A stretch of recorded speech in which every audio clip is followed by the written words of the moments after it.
It's a rare morning stream.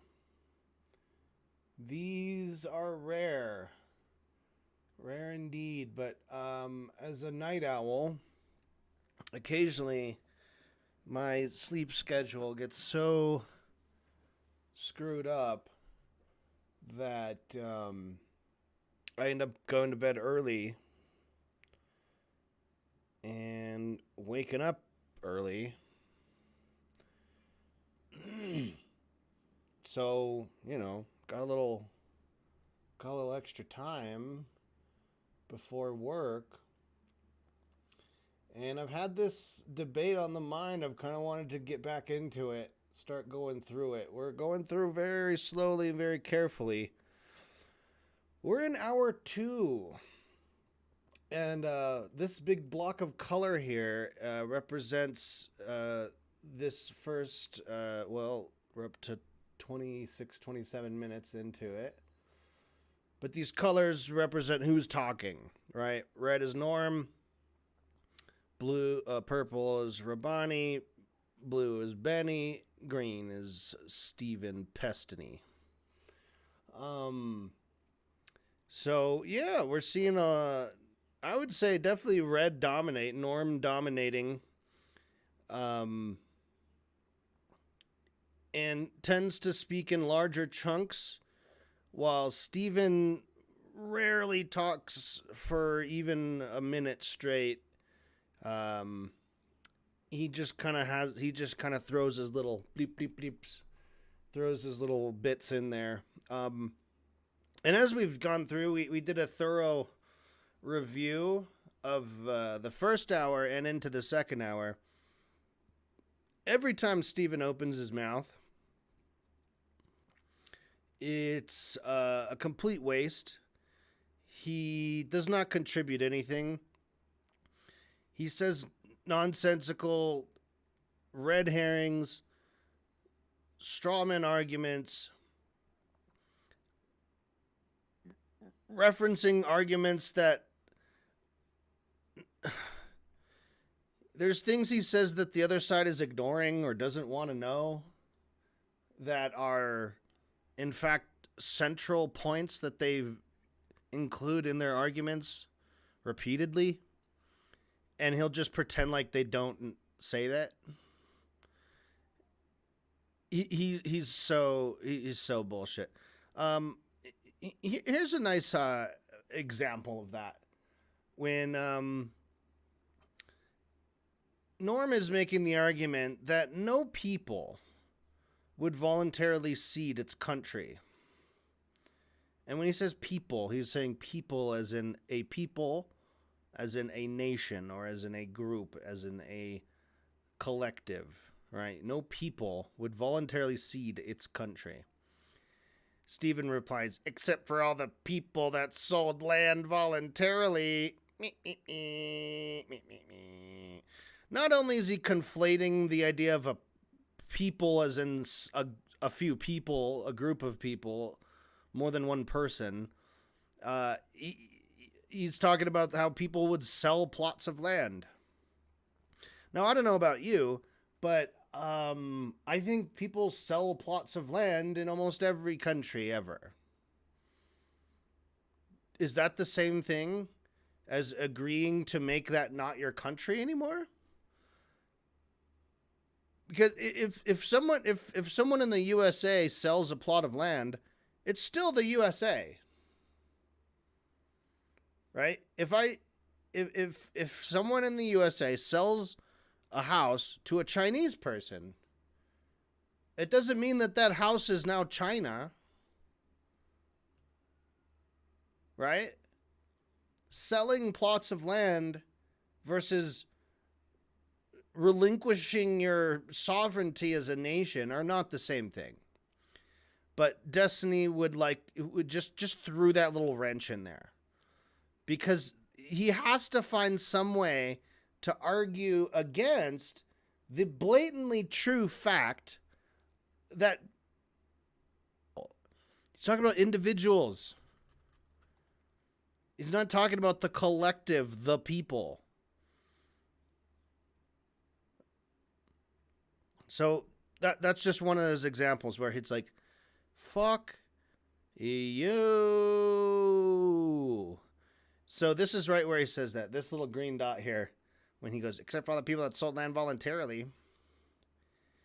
And just all over the place, he is bullshit. Now, we haven't colored this part in yet. We're going to get to this, because what happens at around 27 minute 127:40 is Stephen actually finally asks a good question. What? What? You're asking me? What? Wait, hold on. Who asked a good question? Did you mean to say bad? No, he asked a good question. Now, he ruins it by not shutting the fuck up and then asking a second dumb question. But he does ask a good question, and a question that gets answered and then gets argued about. Okay, so what we're going to do is we need to get to that point again, make sure we didn't miss anything. We're going to go back to the minute 27 because there's a lot of over talking here, and I need to figure out what happened in the 27th minute because it's like a lot of people talking. I think we hear from everybody. This might be the most diverse minute. Everyone chimes in. Did that happen here? In minute 9? No, it didn't. Okay, minute we had a little bit of everybody. Just a little remark by Rabani. So I don't know, we'll see. Minutes and 6 seconds, and this is where Steven says, Morris says, I don't remember the word chief. I think Morris says, I don't remember the word chief. I think, and then this is Steven saying, yeah.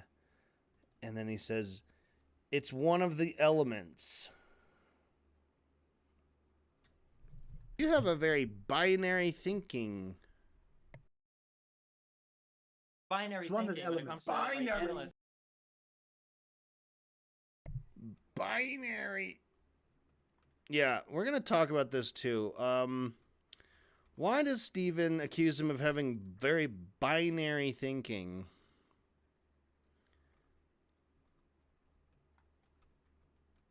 And why does Norm accuse him of being postmodernist?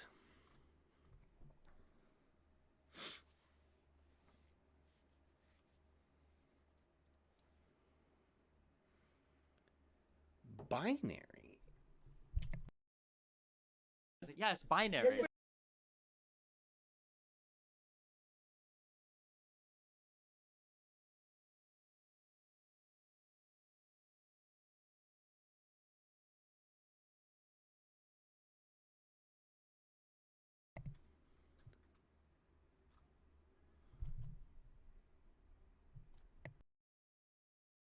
Please don't give me this postmodernism binary. You're the No, but one. you are thinking in terms You're of black the one and white.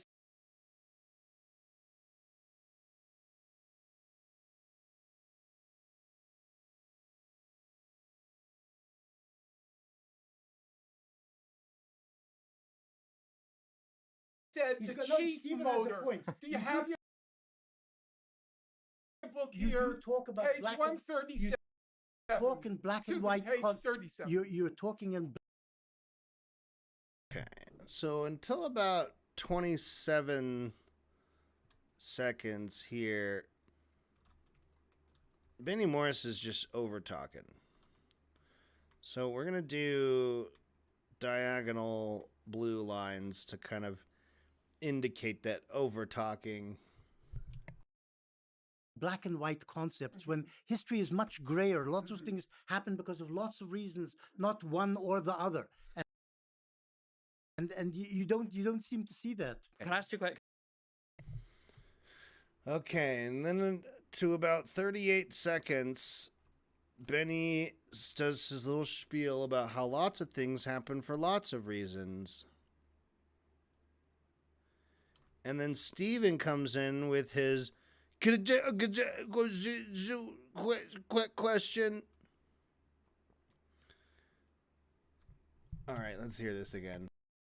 Because it's for them to talk. Not one or the other, and you don't seem to see that. Can I ask you a question? Because it's for them to talk to. Just a very quick Yes. question. What do you think the ideal solution was on the Arab side from 47? What would they have preferred?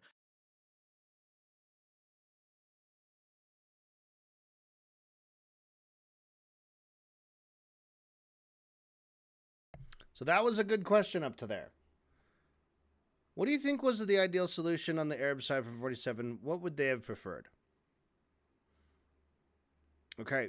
And then but instead of listening for an answer, he decides to ask another question, which is not clear what it's premised on. Is he saying what would have happened if the Jews lost the war in 48? Is that based on the contingency that the Arabs had their ideal solution in 47? Or that they didn't have their ideal solution in 47 and then had to go on and fight the war in 48? It's just a weird kind of confusing hypothetical. Because, of course, as we know, Stephen's job is to tangle the truth, to make everything more muddy and complicated. And what would have happened if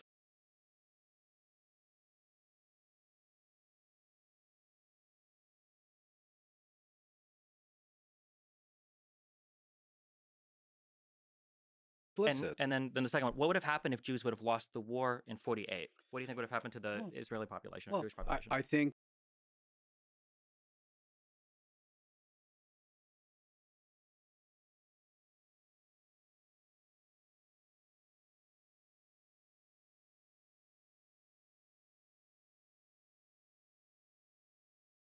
the Palestinians and the Arabs were explicit that they wanted a unitary, I think, federal state, and they made their submissions to UNSCOP.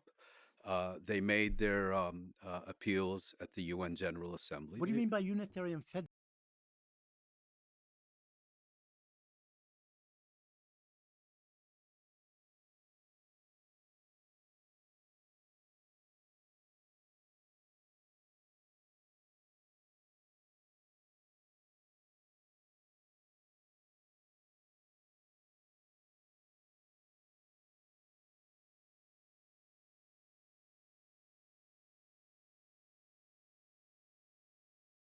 They made their appeals at the UN General Assembly. What do you mean by unitary and federal? I don't get that. They wanted an Arab state. They wanted Palestine to be an Arab state. Yes, yes. Put it simply. But I Without think the word unitary, federal, they wanted Palestine Yes, but as I an think- Arab and exclusively Arab state. no, it wasn't That's an what they wanted. no, it wasn't an exclusively Arab state. I think we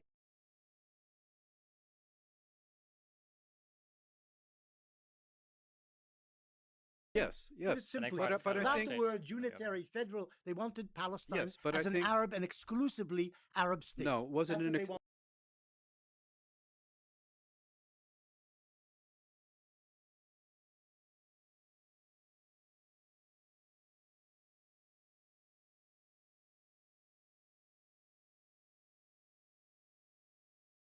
Federal, they wanted Palestine Yes, but I as an think- Arab and exclusively Arab state. No, it wasn't That's an what ex- they wanted. no, it wasn't an exclusively Arab state. I think we have to distinguish between Palestinian and Arab opposition to a Jewish state in Palestine on the one hand, and Palestinian and Arab attitudes to Jewish existence in Palestine. There's a fundamental Well, difference. Husseini, the leader of the movement,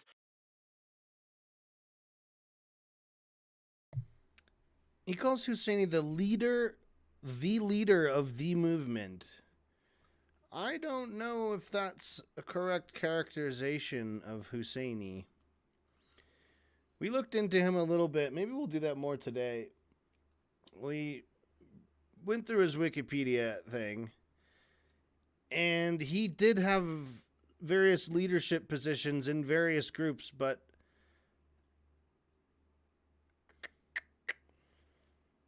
I don't know. I don't know. I know there were Palestinian socialists,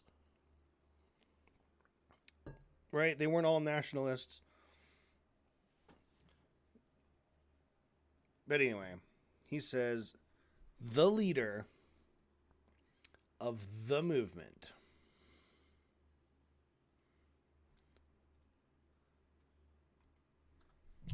Jewish existence in Palestine. And there's a fundamental Well, difference. Hussein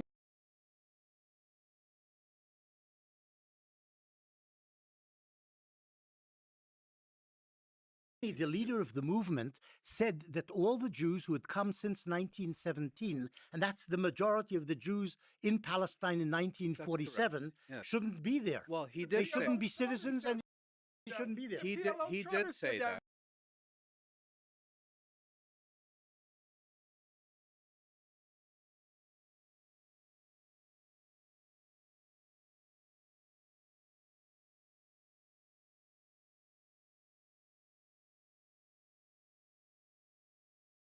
In Yes, 64. they I'm said not the same. denying Yes. it. The Of PLO course. also said It's that. true. I Yes. can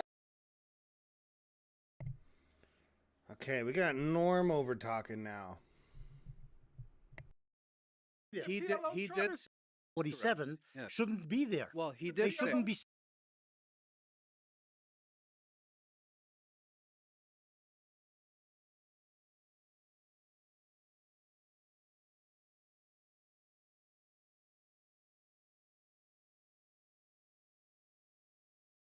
citizens and they shouldn't be there. he did PLO he charter did said say that in that. 64. they I'm said not the same. denying Yes. it. The Of PLO course. also said It's that. true. I Yes. can understand the sentiment, but I think it's wrong.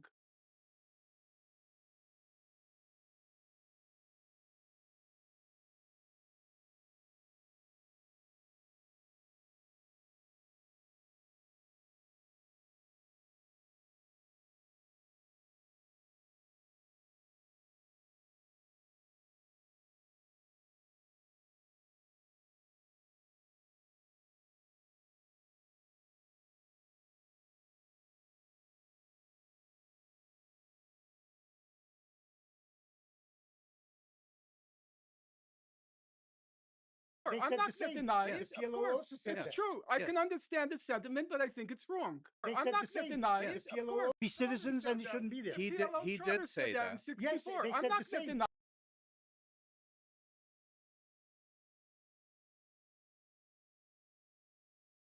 The majority of the Jews in Palestine in 1947 Yes. shouldn't be there. Well, he They did shouldn't say be citizens and they shouldn't be there. he did PLO he charter did said say that in that. 64. they I'm said not the same. denying Yes. it. The Of PLO course. also said It's that. true. I Yes. can understand the sentiment, but I think it's wrong. But I also, can you guys understand are the that ones. it's wrong. we agree you on guys, this. I also The sentiment, but I think it's 64. they I'm said not the same. denying Yes. it. The Of PLO course. also said It's that. true. I Yes. can understand the sentiment, but I think it's 64. 1917. The leader of the movement said that all the Jews who had come since 1917, and that's the majority of the Jews in Palestine in 1947, Yes. shouldn't be there. Well, he They did say shouldn't be citizens and they shouldn't be there. he did PLO he charter did said say that in that. 64. they I'm said not the same. denying Yes. it. The Of PLO course. also said It's that. true. I Yes. can He did PLO he charter did said say that in that. 64. they I'm said not the same. denying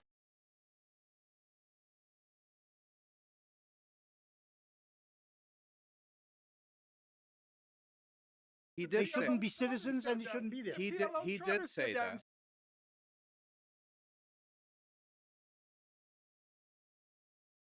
64. they I'm said not the same. denying Yes. it. The Of PLO course. also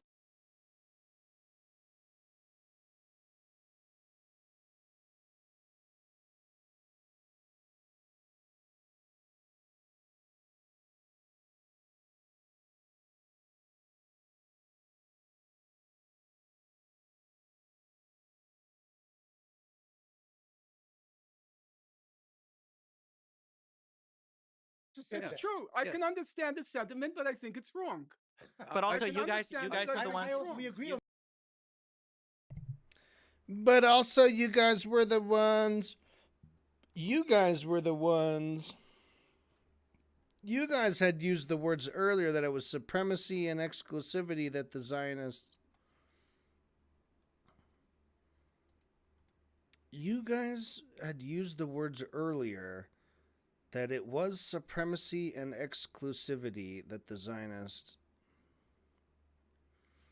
Yeah, I have a feeling Steven's going to try to make the.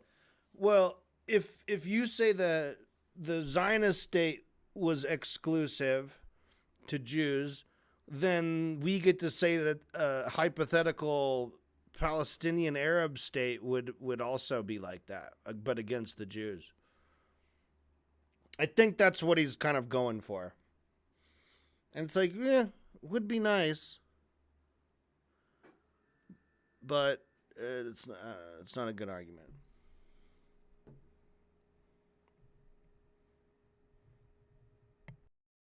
Palestine in 1947 Yes. shouldn't be.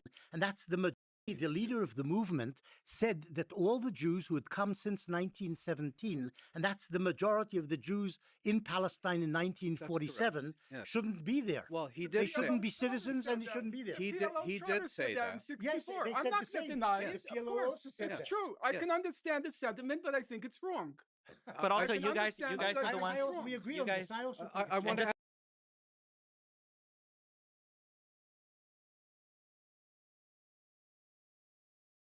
So you guys earlier, because you I used wanna- the words earlier that it was supremacy and exclusivity that the Well, Zionist I state want to was built answer on.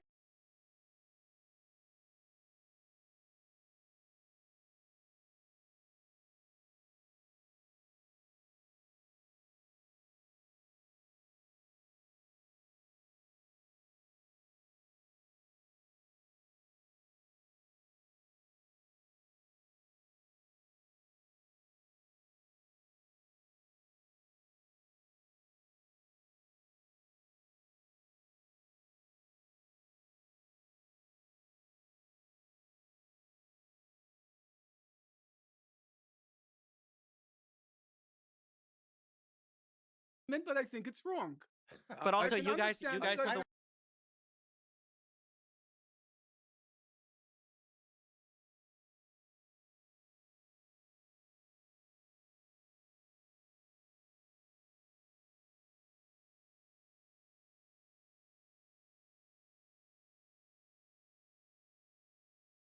the ones. we agree You on guys. this. I also I think want.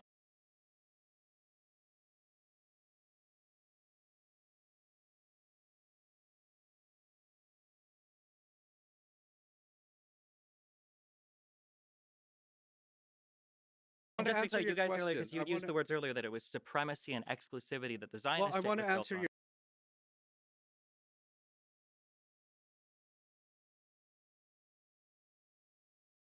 question. As Husseini did say that, and I'm sure there was a very substantial body of Palestinian Arab public opinion that endorsed that.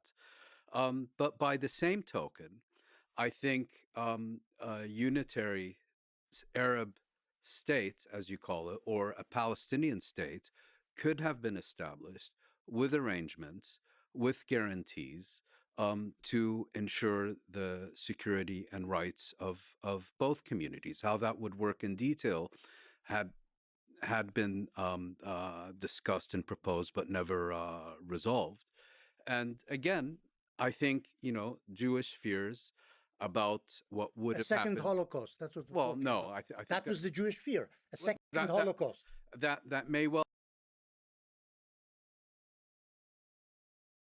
And again, I think Jewish fears about what would A have second happened.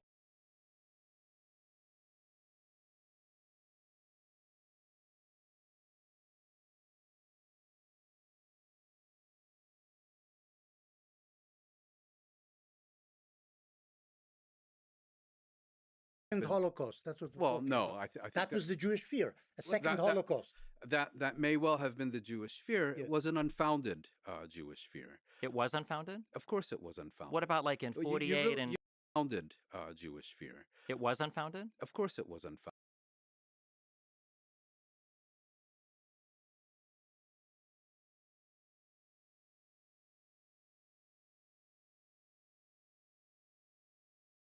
What about like in Well, '48 and you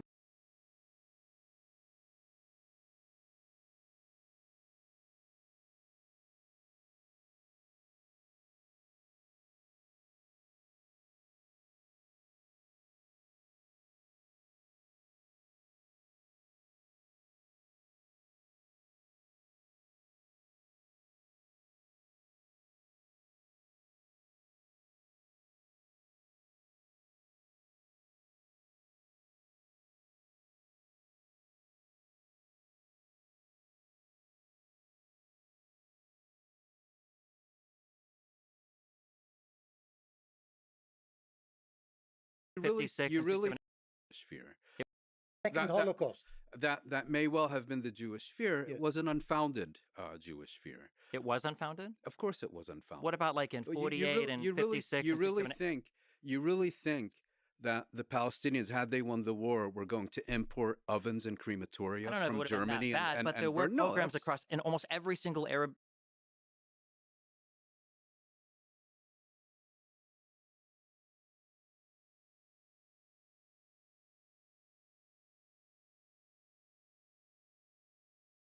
state where there were Jews living after 48, after Mhm. 56, after 67. There were always pogroms. There were always flights from Jews from those countries to Israel afterwards. there I were don't think it would be.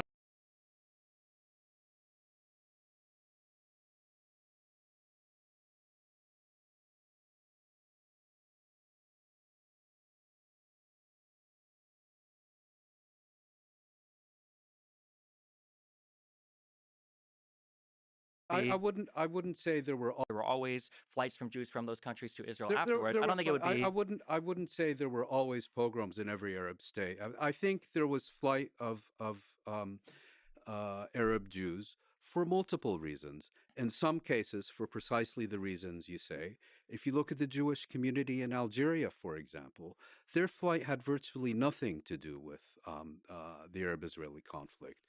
The issue of Algerian Jews was that the French gave them citizenship during their colonial rule of Algeria.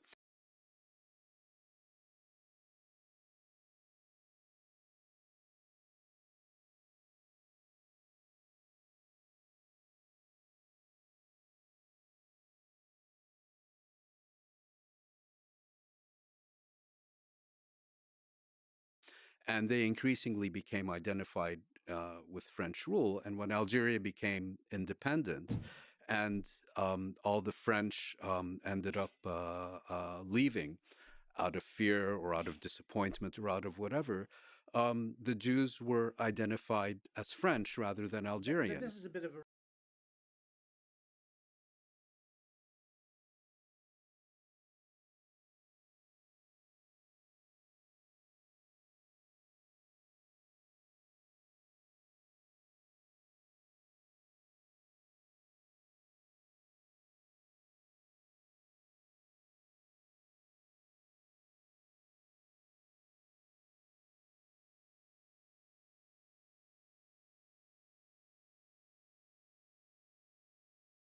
red herring. There were pogroms in the Arab countries, in Bahrain even, where there's almost no Jews. There was a pogrom in 1947. There was a pogrom in Aleppo in 1947. I'm not denying there any were, of that history. Killings of Jews in Iraq and Egypt in 1948, 49. I'm not denying any. But the Arabs, the Jews basically fled the Arab states not for multiple reasons. They fled because they felt that the governments there and the society.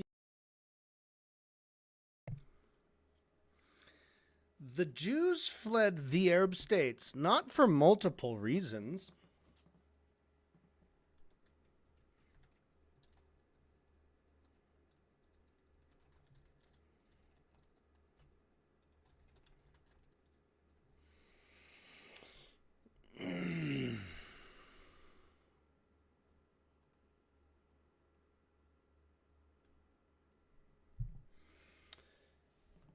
Norm, you're talking in black and white concepts when history is much grayer.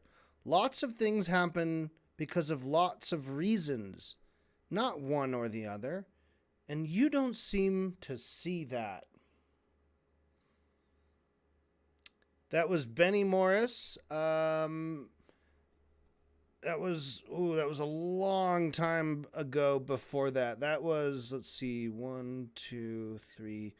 at least 4 minutes earlier that he said that. So 4 minutes earlier, Norm said, or Benny Morris said, lots of things happen because of lots of reasons, not one or the other. And you don't seem to see that.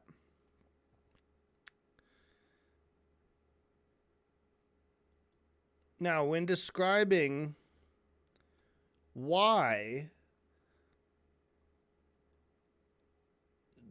many different groups of people fled from many different countries over many different years, That's all for the same reason. Not for multiple reasons. It was all for one reason.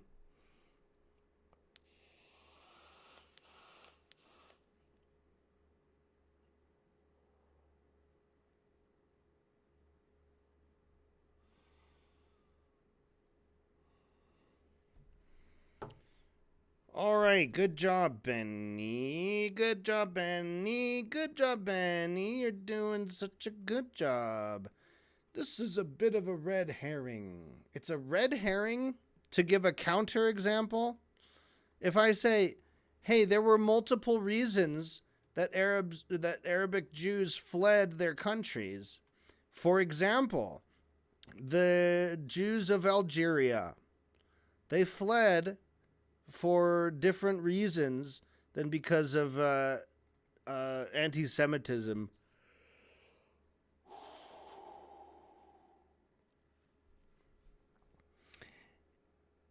Benny says, that's a red herring.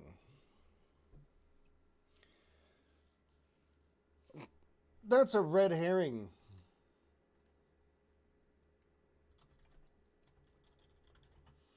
By the way, what is a red herring? A red herring is a clue or piece of information that is intended to be misleading or distracting.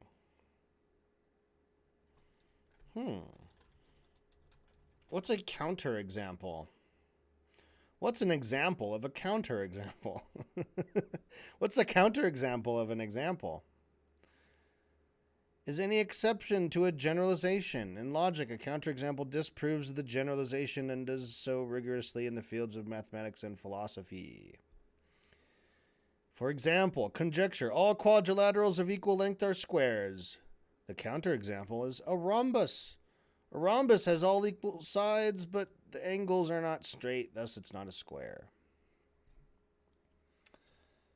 Anyway, it's not a red herring. It's just an example that proves that your absolutism, your black and white thinking, is wrong. But now it's a red herring. When the other side does it, it's a red herring. All right, Benny, you're cooking.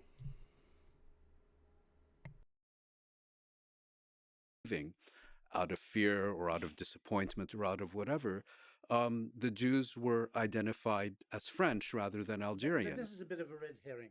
There were pogroms in the Arab countries, in Bahrain even, where there's almost no Jews. There was a pogrom in 1947. There was a pogrom in Aleppo in 1947. I'm not denying any of that history. Killings of Jews in Iraq and Egypt in 1948-49. I'm not denying any. But the Jews basically fled the Arab states not for multiple reasons. They fled because they felt that the governments there and the societies amid which they had lived for hundreds of years no longer wanted them. Look,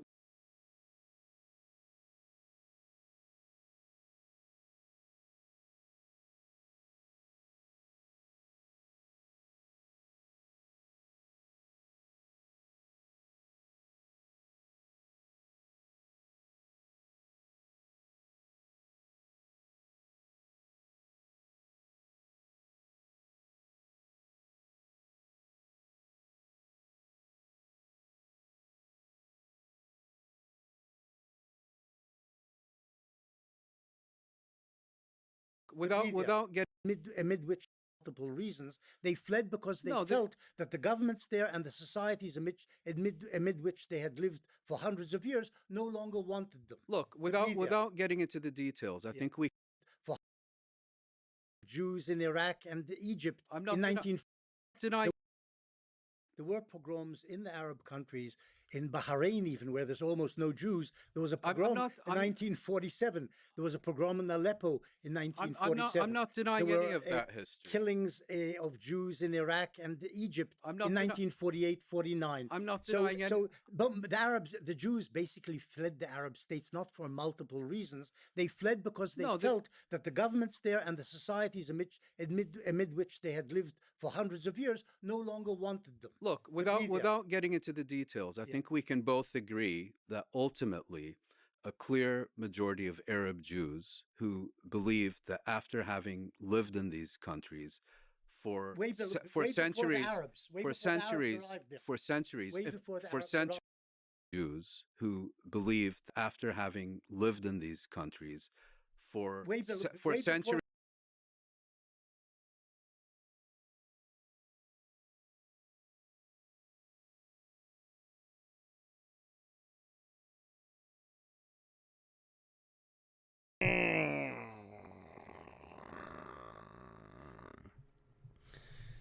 This is where Benny Morris is shitting himself and snot is flying from his nose like a fucking whiny baby. And he's trying to argue that the Jews were in this land way before the Arabs. Way before the Arabs ever arrived there.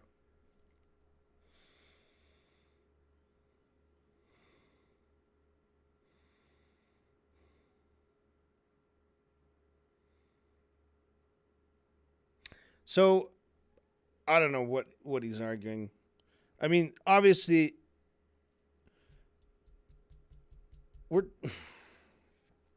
he's conflating a lot of things, like trying to say that the Jews are a monolith across time and space, so that even the, European Polish Jews that arrived during the Nakba, or in 1948 or the early 50s, were the very same ones who were, quote, there before the Arabs.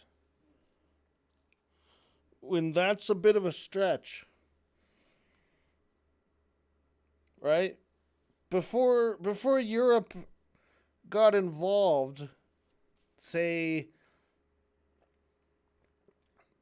late 1800s or something, you had Arabs, Jews, and Christians, Muslims, Jews, and Christians, all Arabs living on that land.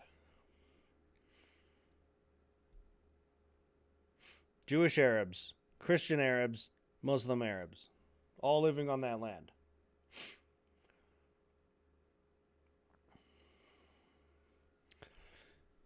Moeen Rabbani says, look, without getting into details, we can both agree that ultimately a clear majority of Arab Jews who believed that after having lived in these countries for centuries, he's not even talking about Palestine. He's saying all of these countries. He's talking about Yemen and Lebanon and Jordan and Syria who were there way before the Arabs. Way before the Arabs arrived. Way before the Arabs arrived there. Listen to how he interrupts. He says, way before the Arabs. Way before the Arabs arrived there. Third time. Way before the Arabs arrived in Iraq. Okay, I don't know if they're talking about Iraq. I guess they are. For centuries, if not millennia.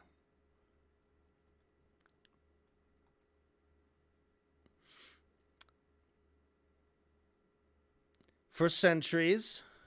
Way before the Arabs. Way before. For centuries. Way before the Arabs. For centuries.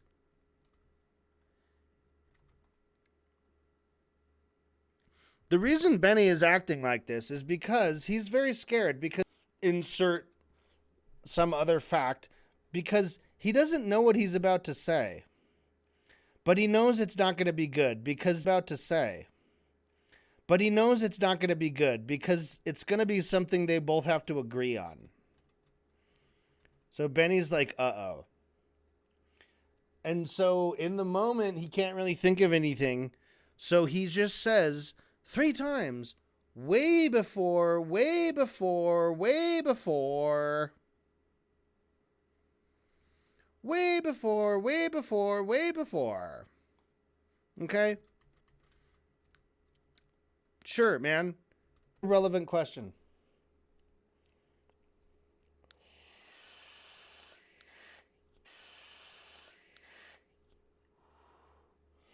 But something tells me he's not going to be very consistent about that when we start talking about the modern era. We'll see. We have your words on record here that you made a real big stink. You plopped a big stinky one in your diapers because you couldn't just sit still for a second while your debate opponent was able to deliver his argument. You had to jump in and say repeatedly, like a drunk asshole, way before, way before, way before, way before, way before. You are a fucking baby, Benny Morris. Little baby Benny. Little baby Benny needs a diaper. The way he's just shitting himself right now. All right. And then the beautiful, beautiful thing about this, though, is that Moin Rabbani knows exactly what he's doing, and he is pulling him into his trap. He says, Benny Morris, we can both agree. And he's like, way before. And he goes, and he just goes with him. Right? This is the judo master using the energy, the momentum from his opponent's attack and redirecting it back against him. Okay? Rabbani says, hey, one thing we can both agree on is that a clear majority of Arab Jews who believe that after having lived in these countries for centuries, if not millennia, came to the unfortunate conclusion that their situation had become untenable. And Benny, thinking he won, yes, they were there for millennia, and their situation became untenable, yes. And then here comes the redirect. I also think that we can both agree that this had never been an issue prior to Zionism and the emergence of the State of Israel. Bum, bum, bum, bum, bum, bum, bum, bum, bum, bum, bum, bum, bum. Yes, why were all these Arab Jews driven from these Arab countries right around the same time as the emergence of Zionism and the State of Israel?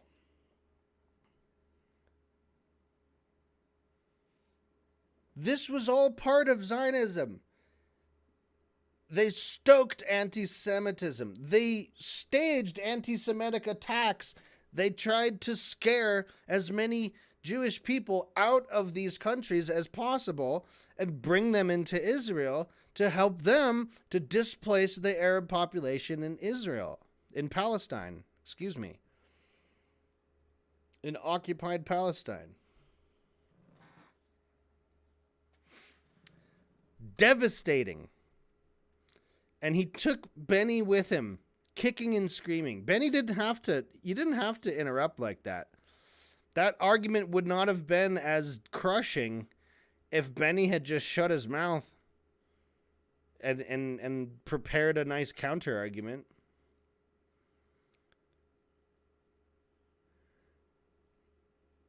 Now, I actually haven't even listened past this point yet, I don't think. I probably have on my first casual listen through, but I don't remember exactly where this goes. I know Benny's gonna give counter examples. There were pogroms before Zionism. The pogroms didn't begin with Zionism in the Arab world. I don't know. We're gonna get into it. We're gonna see how this goes. We haven't even color coded any of this or anything. Yeah, let's get back to it. Let's get back to it. We're gonna listen to that whole build up and listen for the body slam. Listen for that body slam of we can both agree that this had never been an issue prior to Zionism. Pew, pew, pew, pew.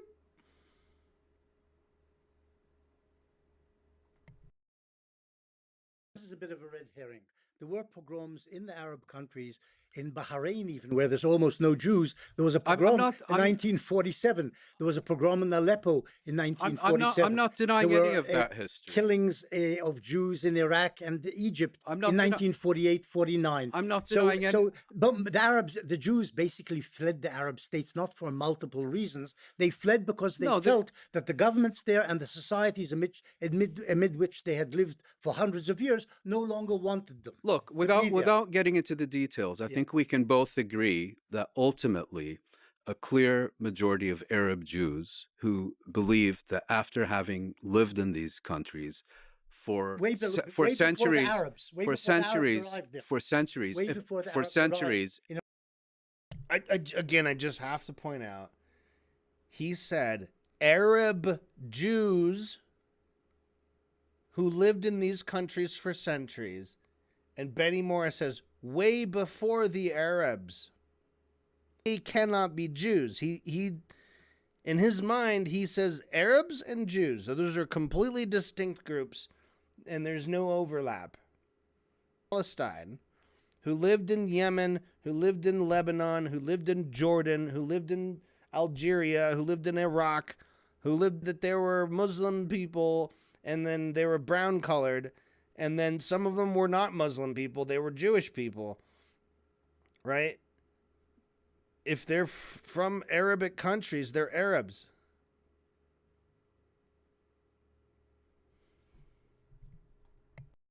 in Iraq. for centuries, Arabs. that after having lived in these countries for Way for before the centuries, Arabs. Way for before the Arabs centuries, arrived there. for centuries, Way if, before the for Arabs arrived centuries, in Iraq. for centuries, if not millennia, came to the unfortunate conclusion that their situation had become untenable. Yes.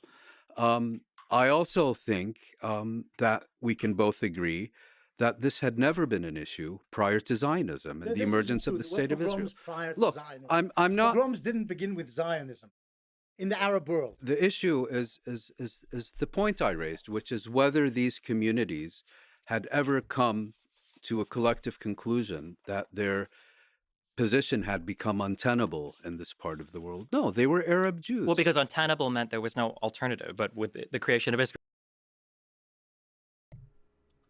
They were Arab Jews. I don't know. Maybe he'll do this later, but I would have liked him to point out that Benny Morris is a stupid fucking dumb fuck for trying to say that the Arab Jews were there way before the Arabs.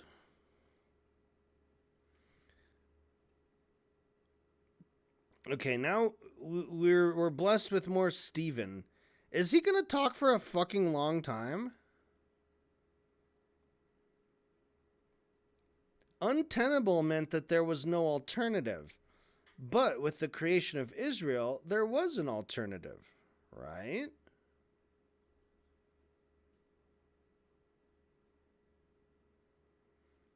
A place where they could go and not be discriminated against, or live as second-class citizens, or be subject to Arab majority states. Be subject to Arab majority states.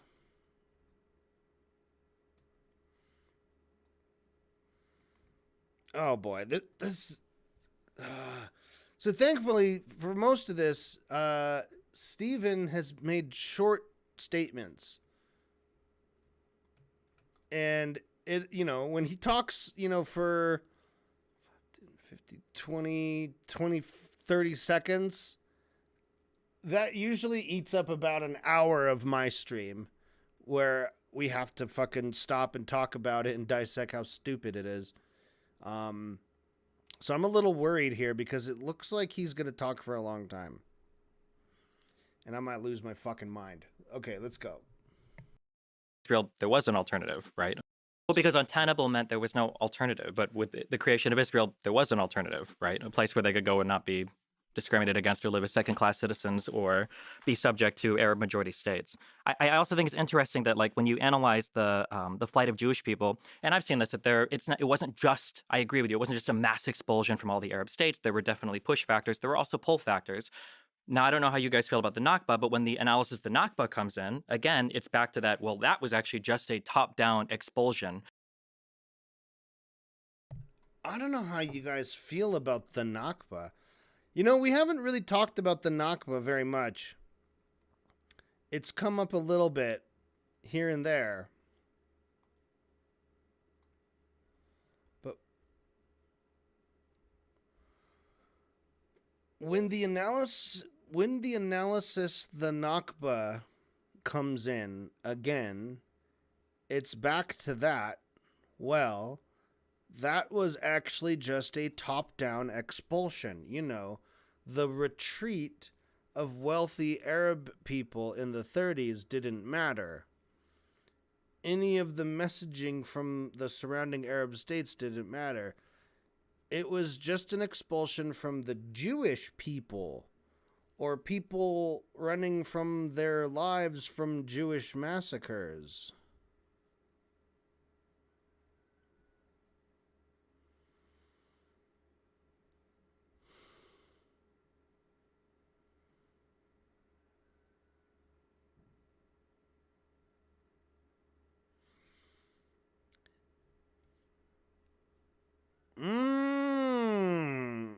Okay, I mean, they're going to respond to this.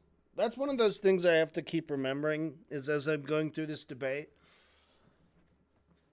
is that there are two very brilliant minds on the other side of the table who are way, way more equipped than me to pick apart Stephen.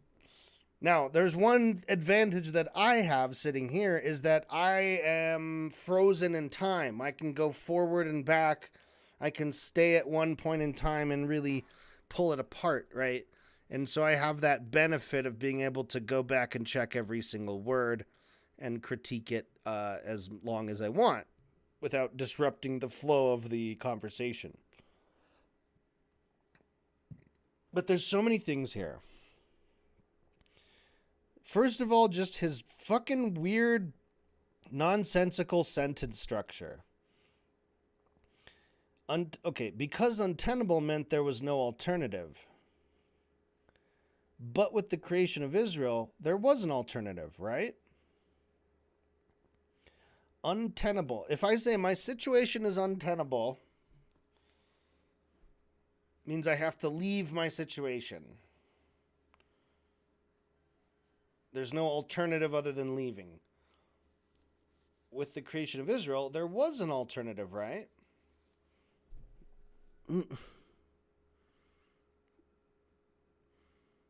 That wasn't the alternative. That was supposedly their only choice, right? The alternative. Okay. A place where they go, right?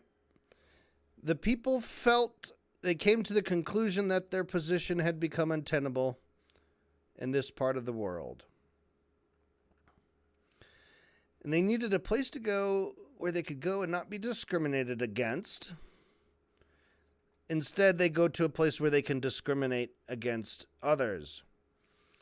Or live as second-class citizens. No, instead they get to live as citizens and subject the indigenous people to be second-class citizens.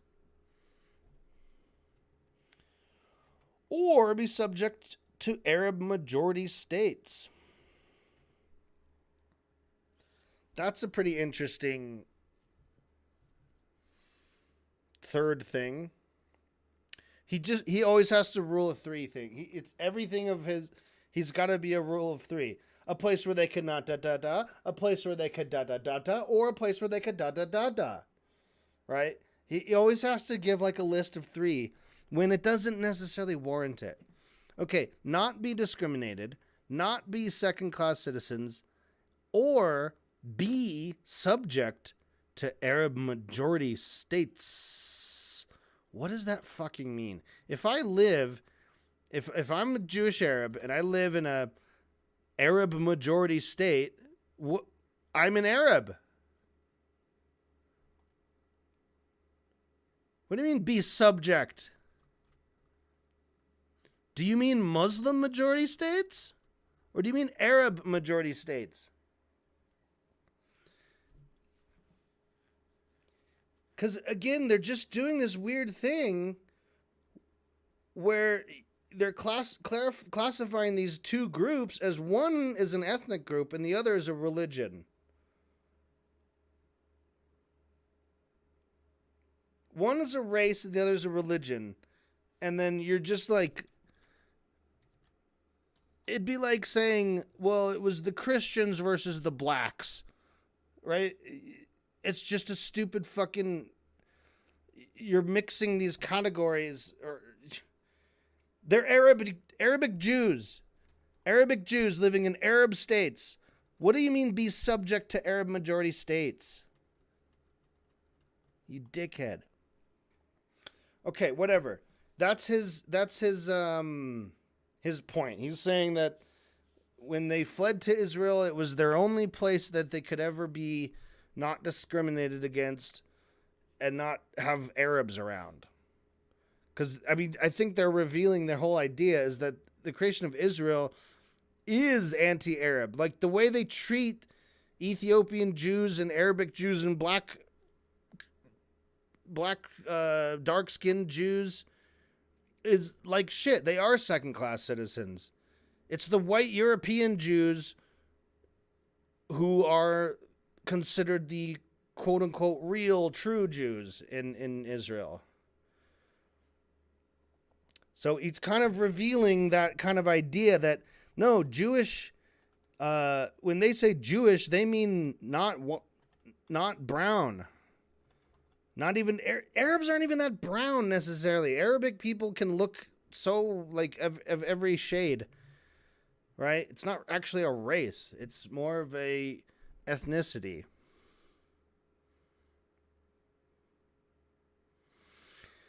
Whatever. Okay, and then next he says, I also think it's interesting that when you analyze the flight of Jewish people, and I've seen this, it wasn't just, I agree with you, it wasn't just a mass expulsion from all the Arab states. There were definitely push factors. There were also pull factors. What are you going to explain what the fuck you mean? I don't know about how you guys feel about the Nakba. But when the analysis, the Nakba comes in, again, it's back to that, well, that was actually just a top-down expulsion.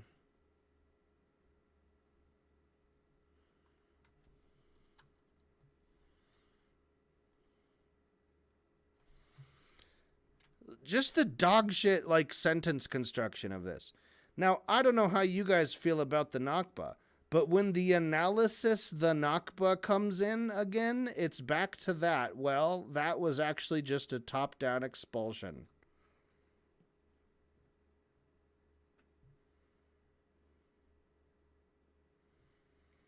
You know, the retreat of wealthy Arab people in the 30s didn't matter. The retreat of wealthy Arab people in the 30s didn't matter. What is he referring to? Any of the messaging from the surrounding Arab states didn't matter. It was just an expulsion from the Jewish people or people running from their lives from Jewish massacres.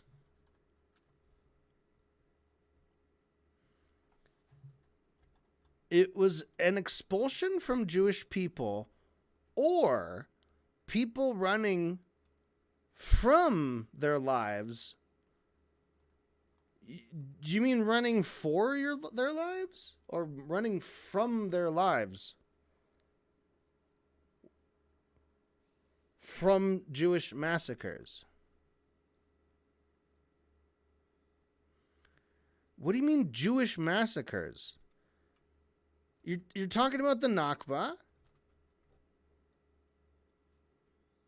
where Israeli Zionists massacred Arabs. I mean, goddamn, at one of these streams, we're going to actually get into the Nakba and talk about it. But this is an event from living memory. There are old fucks today who were young men who carried out the fucking atrocities of the Nakba, who lack the shame to actually get on camera and discuss what the fuck they did. Those are all part of the record of human knowledge that we know, that is understood. Okay? Stephen is trying to say the Nakba, the analysis the Nakba comes in, it's back to that, well, actually, just a top-down expulsion. So while Rabbani is arguing that when you're talking about the multiple Arab states and the multiple groups that fled them, happened for a variety of reasons over a period of time, this huge, like, happening all in one night fucking giant attack, the Nakba, that all happened in one place against one people, that probably wasn't. He says any of the messaging from the surrounding Arab states didn't matter. It was just an expulsion from Jewish people or people running from their lives from Jewish massacres. Again, I feel like it's selective critical analysis.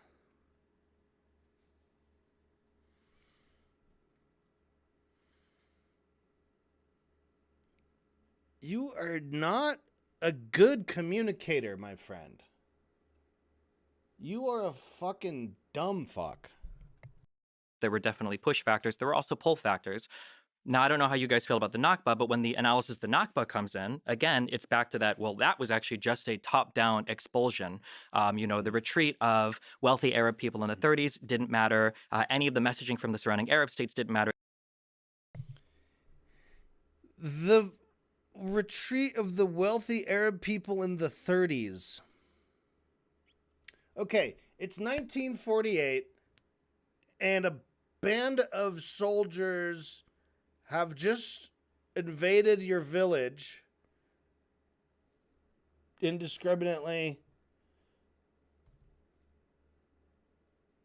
But 20 years ago, a bunch of wealthy people moved away, though.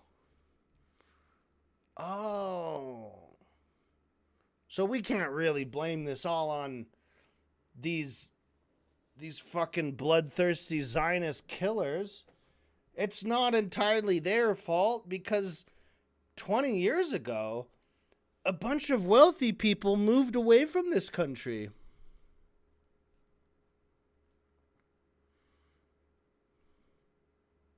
Why would the retreat of wealthy Arabs in the 30s matter when discussing the Nakba? Why would that fucking matter, you piece of shit? Fuck you. On. All he's trying to do is tangle things like, oh, I guess the retreat of wealthy Arab people in the 30s didn't matter. Like, the way he drops that in, instead of explaining it out, instead of saying, well, it wasn't some grad from 20 years before that point.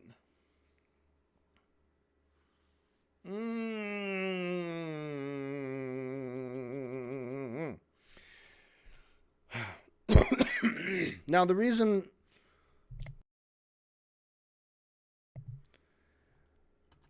Now, they're going to get into a little bit of just terminology because, again, Stephen does say the Jewish people. And I don't know. Let's go. Let's keep going. Let's keep listing. It was just, well, that was actually just a top-down expulsion. The retreat of wealthy Arab people in the 30s didn't matter. Any of the messaging from the surrounding Arab states didn't matter. It was just an expulsion from Jewish people or people running from their lives from Jewish massacres. again, it's like that. I feel like Again, it's I'm that a little selective. It's a selective uncomfortable critical always analysis using of the term Jewish here. I'm a little uncomfortable with the term Jewish here because it wasn't the Jews of England or the Soviet Jews. Yeah, you're talking about Arab Jew, or what are you talking about? Talking about the Nakba. Here, because it wasn't the Jews of England or the Soviet Well, I Jews. say or Jewish the, because prior to 48, I saying thi- Israeli, the Yishuv, I I think guess, I or think whatever. I think we should. I think I wonder if it's useful to say refer to Zionists before 1948 and Israelis after 48. We don't need to implicate Well, sure, but Jews the elsewhere. Jewish people that were being attacked in Arab states weren't Zionists; they were just Okay, Jews allow living me there, to right? just comment on that. I was rereading. The Jews being attacked in Arab states were Arabs, you fuck.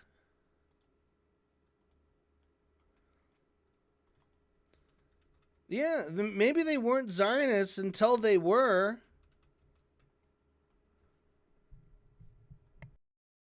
Shlomo Ben Ami's last book, and that I was rereading. Weren't Zionists; they were just Okay, Jews allow living me there, to right? just comment on that. I was rereading Shlomo Ben Ami's last book, and he does at the end discuss at some length the whole issue of the refugee question, bearing on the so-called peace process.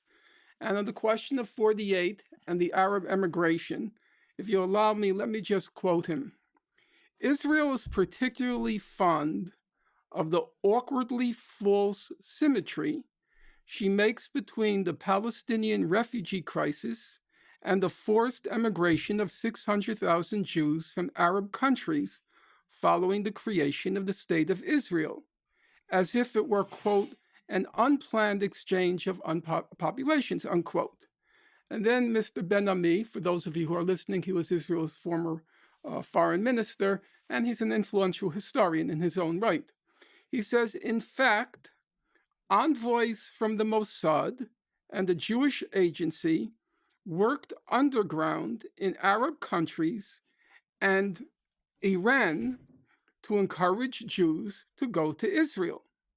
More importantly, for many Jews in Arab states, the very possibility of emigrating to Israel was the culmination of millennial aspirations. It represented the consummation of a dream to take part in Israel's resurgence as a nation. So, this idea that they were all expelled after 1948, that's one area, Professor Morris. I defer to expertise. That's one of my credos in life. I don't know the Israeli literature, but as it's been translated in English, there is very little solid scholarship on what happened in 1948 in the Arab countries and which caused the Jews to leave. Arab Jews. Arab Jews, right. But Shlomo Ben Ami knows the literature. He knows the scholarship. He He's also a comes from historian. Tangiers. Yeah, He's from so- Morocco. right. So you have he Abi knows this. Schleim from Iraq, And- who's written on this issue. And they as wrote well. that the Jews in the Arab lands were not pro-Zionist. They weren't Zionists at all. So, certainly Avi Schleim's family was anti-Zionist. And Avi Schleim, when he was interviewed by Meron Rappaport on this question, he said, you simply cannot say that the Iraqi Jews were expelled. It's just not true. And he was speaking as an Iraqi Jew who left with his father, family, in 1948. They were pushed So- out. They weren't expelled. Well, That's probably the right phrase. I They think were it's pushed I out. think it's more complex than that. I think it was. Sorry, I interrupted no, you. you're not interrupting me because I don't know. I only know what's been translated into English, and the English literature on the subject is very small and not scholarly. Now, there may be a Hebrew literature, I don't know. But I was surprised that even Shlomo Ben Ami, a stalwart of his state, fair enough, on this particular point, he called it false symmetry. No, Stephen is right. There was a pull and a push mechanism in the departure of the Jews from the. Ooh, Stephen got a promotion from Stephen has a point. That was what he said before. To Stephen is right. Stephen is right. He said there was a lot of pull and push. Great. Good job, Stephen. You were right. There was pull and push. Fair enough. On this particular point, he called it false symmetry. No, Stephen is right. There was a pull and a push mechanism in the departure of the Jews from the Arab lands post 48. But there was also a lot of push. A lot of push. That's indisputable. Okay, There was that's- that's, And on what the Stephen point was of saying. agreement, on this one brief light of agreement, let us wrap up with this top. Holy shit, that came out of nowhere. I forgot fucking Lex was there. Holy shit, how long has it been since we talked about Lex? I think my whole stream part 2, we didn't even hear one peep. We didn't hear one peep from old Lexifer. No, he hasn't spoken since the 17th minute.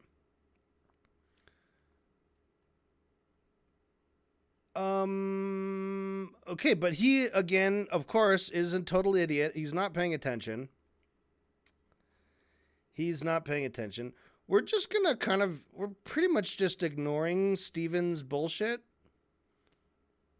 Except that he said there were push factors and pull factors. His whole thing about the Nakba, we really only talked about his misuse of the word Jewish. But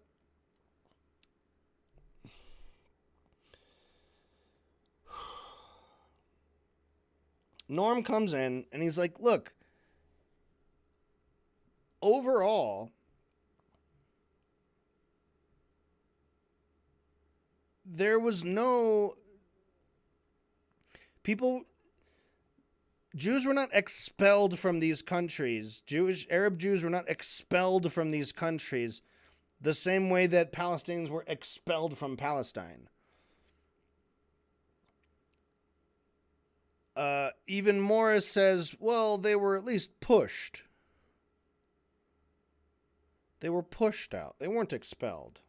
So they were encouraged to leave, but they were not forcibly expelled. Right?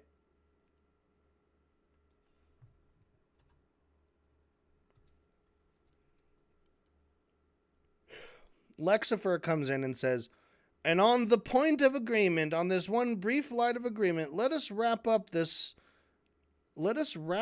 with this topic of history and move on to the modern day. But before that, I'm wondering if we can just say a couple of last words on this topic. Stephen? What?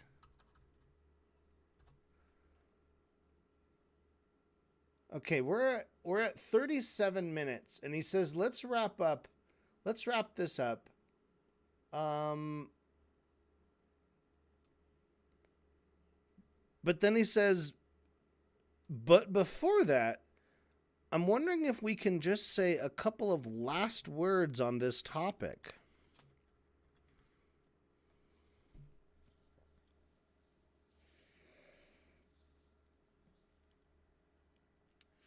I mean,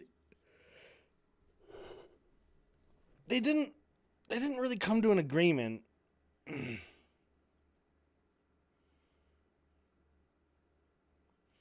Except on the very, meaningless point of that there were pull and push factors.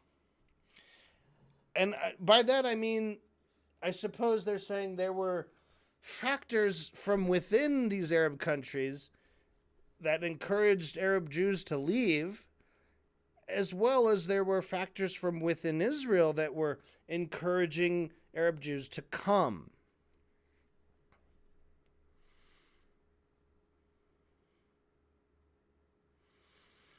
And on this point of agreement, on this brief light of agreement, let us wrap up with this topic of history.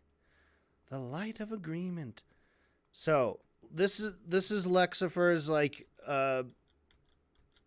his centrist bullshit coming out. So as a good centrist, one of his opening remarks, or one of his early remarks, was about camaraderie, How do you spell camaraderie?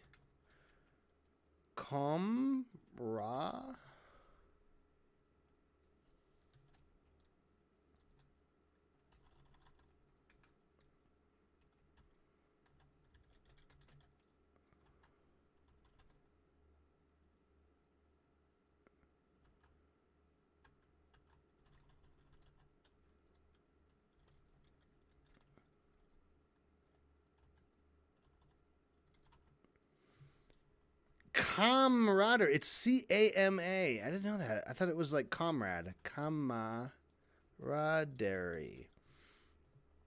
So he says, in the name of camaraderie, we want everyone to use first names. He's really obsessed with like, oh, if I can just get these guys to be nice to each other, then I'll have somehow solved the Israel-Palestine dispute. We don't need camaraderie in this issue. We need clarity. We need to get these motherfuckers to stop tangling and confusing and complicating the issue. We need these two to step the fuck aside and shut the fuck up. And we need these guys to just explain and detangle this shit. Camaraderie.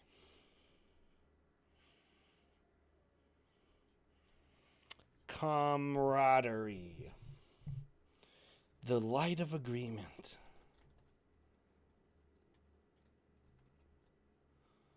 This brief light of agreement. No, it was a concession, or it's just like when we're having this disagreement and I go, well, we can at least agree that the sun shines onto the earth, right? Yeah, the sun does shine.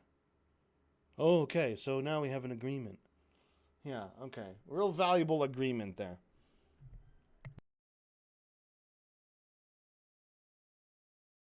So now he's just going to invite everyone to make a closing statement, basically on the topic of 40 freaking Stephen. I have a feeling this is not going to just be closing statements, because there's like another 20 minutes of discussion of partition. It says it's not really about the partition. It's more about, well, mechanism in the departure of the Jews from the Arab lands post 48. But there was also a lot of push. That's indisputable. Okay, There was And on what the Stephen point was of saying. agreement, on this one brief light of agreement, let us wrap up with this topic of history, and move on to modern day. But before that, I'm wondering if we can. There's this assumption that there was this huge built-in mechanism of Zionism, and that it was going to be inevitable from the inception of its mind that there would be a mass violent population transfer of Arab Palestinians out of what would become the Israeli state. I understand that there are some quotes that we can find that maybe seem to possibly support an idea that looks close to that, but I think when you actually consult the record of what happened within what would become their state borders, their nation borders, the record agrees with the idea that alongside Arab Palestinians. But when you look at the other, literally any deal whatsoever. So it's interesting that on the ideology part, where it's claimed that Zionists are people of exclusion and supremacy and expulsion, we can find that in diary entries, but we can find that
What is going on?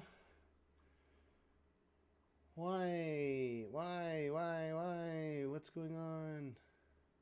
And supremacy on the ideology with Israeli people, portioned. And you look at the other side, that Israel was record of, maybe seemed to possibly support an idea that there was this huge built-in mechanism of Zionism and that it was going to be inevitable from the inception of. Say a couple of last words on this topic, Stephen. Yeah, I think that when you look at the behaviors of both parties in the time period around 48, or especially 48 and earlier, there's this assumption of Zionism and that it was going to be inevitable from the inception of the first Zionist thought, I guess, that appeared in Herzl's mind, that there would be a mass violent population transfer of Arab Palestinians out of what would become the Israeli state. I understand that there are some quotes that we can find that maybe seem to possibly support an idea that looks close to that, but I think when you actually consult the record of what happened. And yeah. Oh my God. If you look at what happened, and then he points to what might have happened instead of what did happen. State borders, their nation borders. I just don't think that the historical. By the way, this is a repetition of his earlier arguments that he's already said twice before.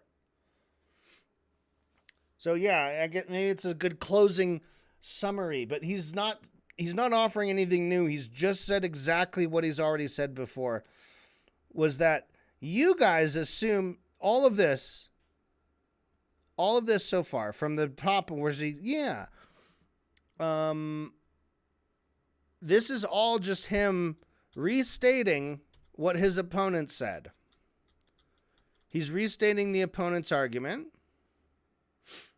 He's even acknowledging that they have evidence for their argument.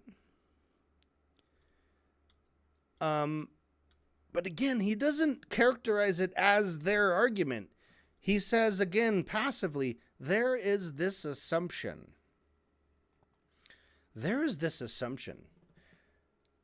No, that's not this assumption. That is the argument that your opponents are making and have made and have laid out and have provided evidence for. You've even acknowledged that there's evidence. You characterize that evidence as some quotes. Right? And then you go on to say, but if we actually consult the record of what happened. Oh, okay. Tell us what happened, Stephen. Consult the record. What is it? He's just saying Israel was willing to agreed to the 47 partition agreement. And that would have included a bunch of Arab Palestinians to live on the land. So if they were willing to accept that agreement, then that doesn't agree with the idea that Zionists wouldn't have been okay living alongside Arab Palestinians. Right? So they accepted the 47 agreement, which means they also accepted the humanity of non-Jewish Arabs. Therefore, same argument he made in his, I think in his second statement in the first hour, he made exactly the same argument. And now, watch what he does. He's going to say now, but when you look at the other side, because the Arabs rejected the partition resolution, which means they reject the idea of ever allowing Jewish people to live on their land. That's not the same thing. The partition resolution didn't say, would Arabs enjoy ever living with Jewish people nearby them? No, the partition agreement was, we're going to slice your land up and enforce with violence that you are now a non-citizen of this land in which you were not only born and raised, your parents were born and raised, your grandparents were born and raised, your great-grandparents were born and raised on this land. How about we just cut it up and make it not your land anymore? Put a big fucking wall around and destroy your village. Because this is only for Jewish people now. What? You don't want to do that? Oh, you must be anti-Semitic. You must hate Jews. if you're not down with that plan,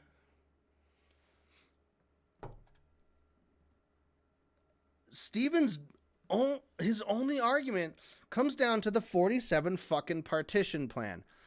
And he thinks because the Arabs rejected the deal, would have rejected any deal that apportioned any amount of land for any state related to Jewish. You know what? I don't think that's true. I bet they would have given him like 3 acres and be like, okay, that is your sovereign area, and we promise we won't go there. Okay. They may have accepted that. But yeah,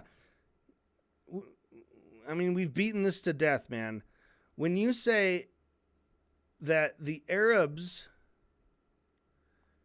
would out of hand reject literally any deal that apportioned any amount of land for Jewish exclusion, like what is it you're asking? You're like, hey, can we have a fucking ethno-state, and we're just going to use your country for it? We're going to make an ethno-state out of it. You know, people in the past were not stupid. Like, Palestinian people were not stupid. They understood the injustice of having a racist ethno-state. They understood the violence that implies. They understood the violence it necessitates. You cannot just cut the land with a border. If it's going to be a real border, it's got to be a literal fucking fence or a wall, and it has to be enforced with violence. And you have to have a lot of fucking firepower to maintain that violence, because the people otherwise will not stand for it. So Stephen wants us to believe that by accepting this partition agreement, which just so happened to be incredibly favorable for the Zionists, because it gave 50% of the land to 33% of the population, all based on the premise that Jews wanted an exclusivist Jewish state.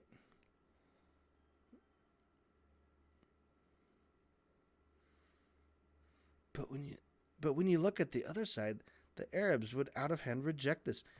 It's the same fucking argument. It's the same argument he made before. Historical record agrees with the idea that Zionists would have just never been okay living alongside Arab Palestinians.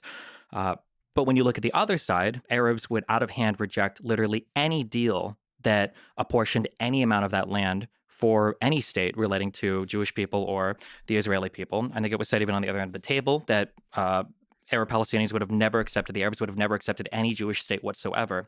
So it's interesting that on the ideology part, where it's any Jewish state whatsoever. So it's interesting that on the ideology part, where it's claimed that Zionists are people of exclusion and supremacy and expulsion, we can find that in diary entries, but we can find that expressed in very real terms on the Arab side, I think, in all of their behavior around 48 and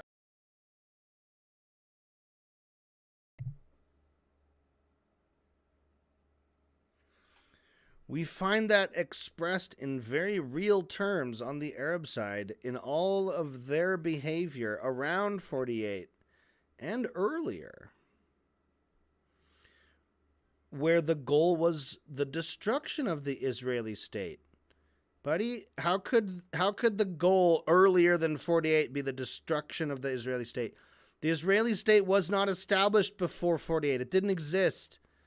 Before 48, they could not have had the goal of destroying the Israeli state. Their goal was resisting the Zionists, who were trying to make an Israeli state.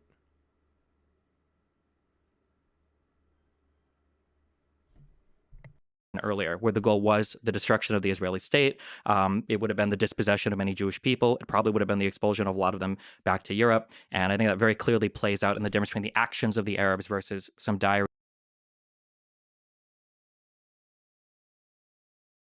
Entries of some Jewish leaders.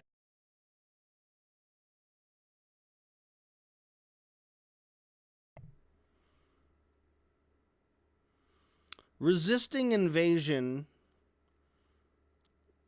from... It's also not clear what he's talking about, because there was settlements of European Jews throughout that whole century, even prior to World War II, prior to World War One, even trickling through, right? And like they said, there were some hardcore Palestinian advocates or nationalists at that time who wanted anyone who had come since 1917 to fuck off. That wasn't necessarily the entire will of the nation. It sounds like if you'd asked most people back then, they'd have said, just let us live in peace. Let us just make this one state called Palestine where we have multiple religions, all being able to be citizens. And then, therefore, it would be a safe place for Jews. It could also be a safe place for Christians and a safe place for Muslims, and nobody has to make it an ethno-state. That's what they wanted. But when you're a Zionist and you want to make it a supremacist Jewish state, that means you're going to drive out non-Jewish people, means you're going to import foreign Jewish people, and you're going to try to turn this into an exclusivist monoculture or something.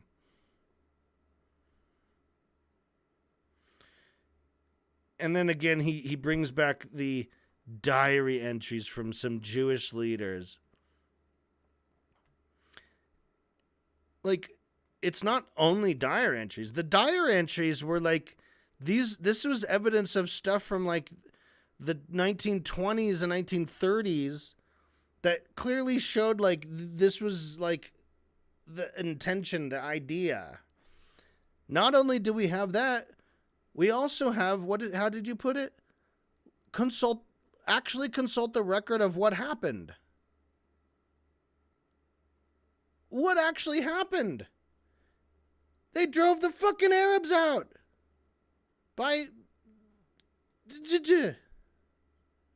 They drove them out. Okay, so again, just a big pile of worthless shit. He's already made this exact point, but now he's making it wordierly. So what, he starts at 137:44.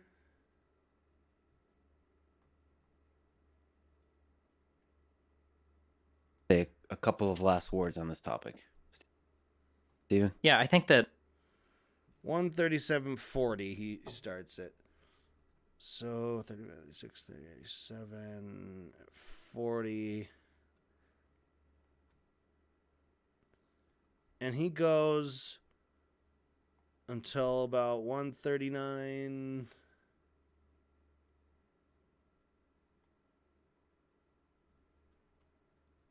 the difference between the actions of the Arabs versus some diary entries of some Jewish leaders. 139:20.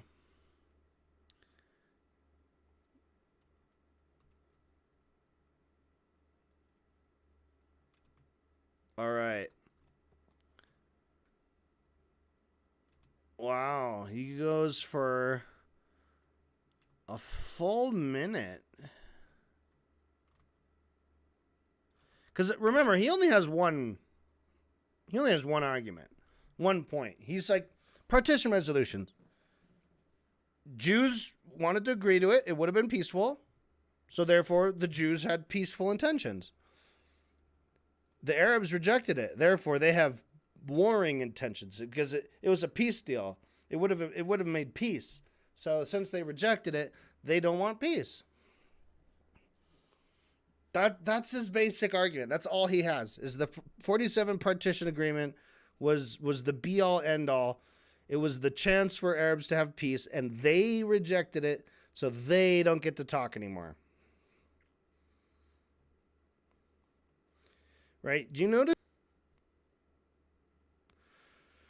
All right. So now we're going to get to Benny's closing statement. Benny goes until 1:41:12.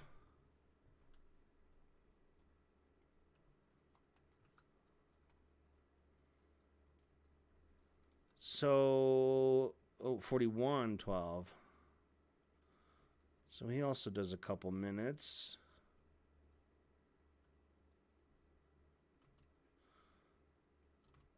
So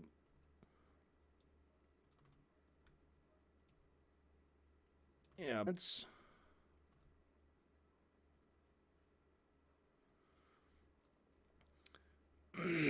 this is the length that Lex likes. Lex likes a 2-minute for 10 minutes. They just got too much to say now, because like when Norm or Moeen talk for 10 straight minutes, a lot of shit. They're not just being like repetition. A lot of shit. They're not just being like repetition.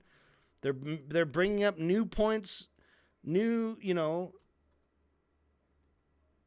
relevant facts. Right? Steven just repeats himself. Like spends so much of his time just reiterating what the other side's argument is, putting it in his own words to try to diminish it or as much as possible. Basically trying to make it sound as crazy. Like, oh, so there's this like assumption that like just because of a couple quotes and a couple diary entries that like somehow this expulsion was somehow planned or necessary. What is Benny Morris gonna say? What's his closing argument? Let's hear it, Benny. Give it to us straight, Benny. Tell us the thing. The difference between the actions of the Arabs versus some diary entries of some Jewish leaders. Benny? Well, one thing which stood out, and I think Moeen made this point, is that the Arabs had nothing to do with the Holocaust, but then the world community forced the Arabs to pay the price for the Holocaust. That's the traditional Arab argument. This is slightly distorting the reality. The Arabs in the 1930s did their utmost to prevent Jewish immigration from Europe and reaching Palestine.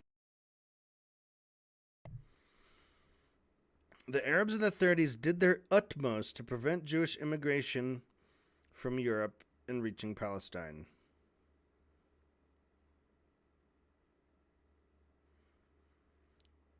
Which was the only safe haven available because America, Britain, France, nobody wanted Jews anywhere. Buddy? Do you hear what you're saying?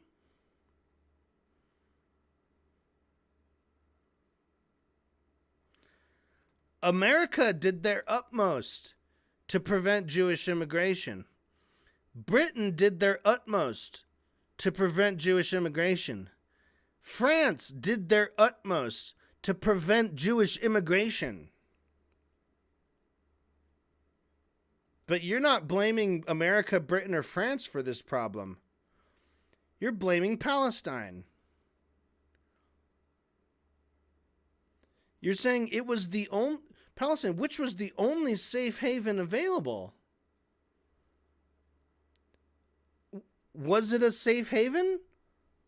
Or were the local population doing their utmost to prevent Jewish immigration there?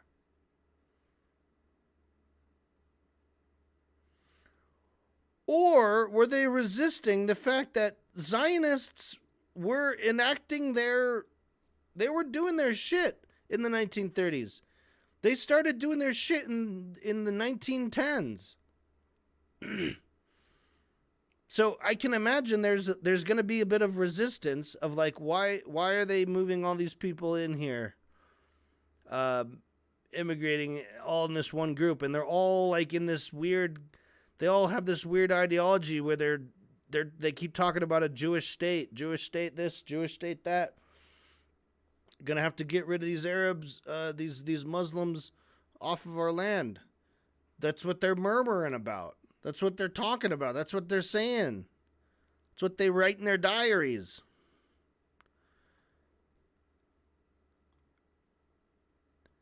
It was the only safe place. Because America, Britain, and France, nobody wanted the Jews. Yeah, dude. What are you saying?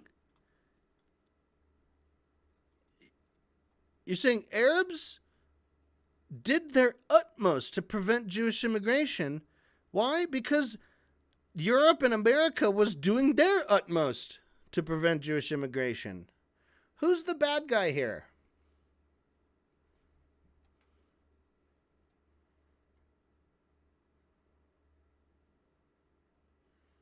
Who's the bad guy here, Benny?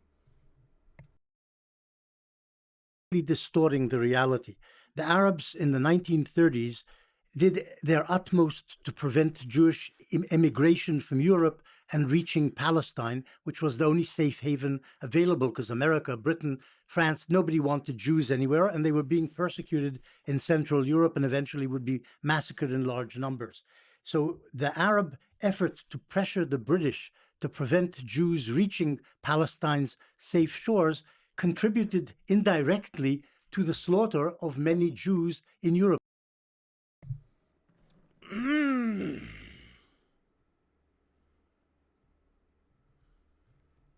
The Arab effort to pressure the British to prevent Jews, how well did that work?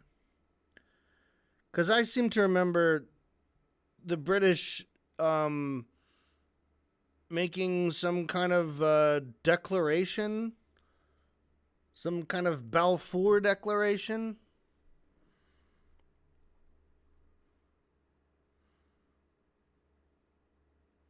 I don't know the timeline he's talking about when the Arab effort to pressure the British, but this is before the Holocaust.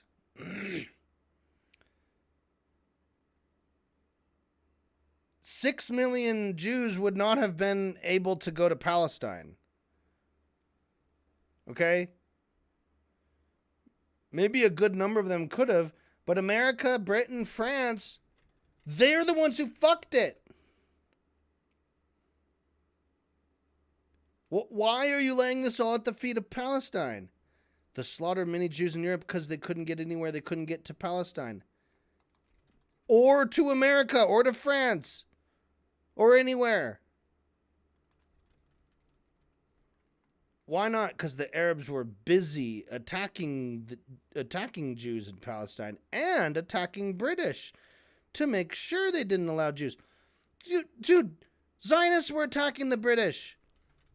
Zionists attacked the British too. Everyone is attacking the British because the fucking British in Palestine. Of course they were attacking the fucking British, you dumb piece of shit.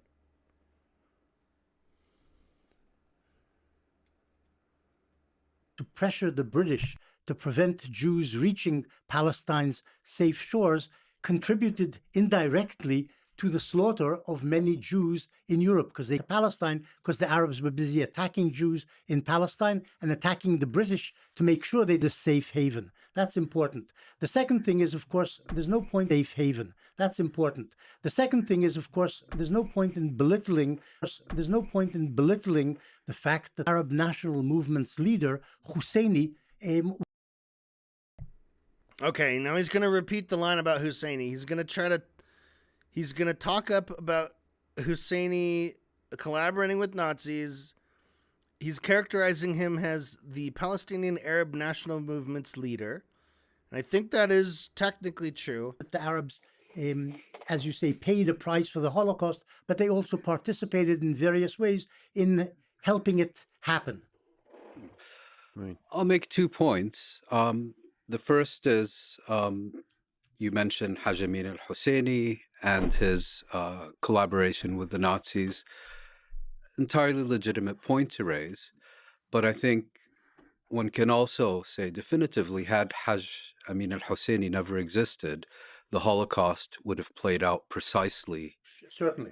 as it did. Certainly. As far as Palestinian opposition to Jewish immigration to Palestine during the 1930s is concerned, it was of a different character than, for example, British and American rejection of Jewish immigration. They just didn't want Jews on their Yeah, but soil. objectively, it helped the Germans kill the Jews. In the Palestinian case, their opposition to Jewish immigration was to prevent the transformation of their homeland into a Jewish state that would dispossess them. And I think that's an important distinction to make.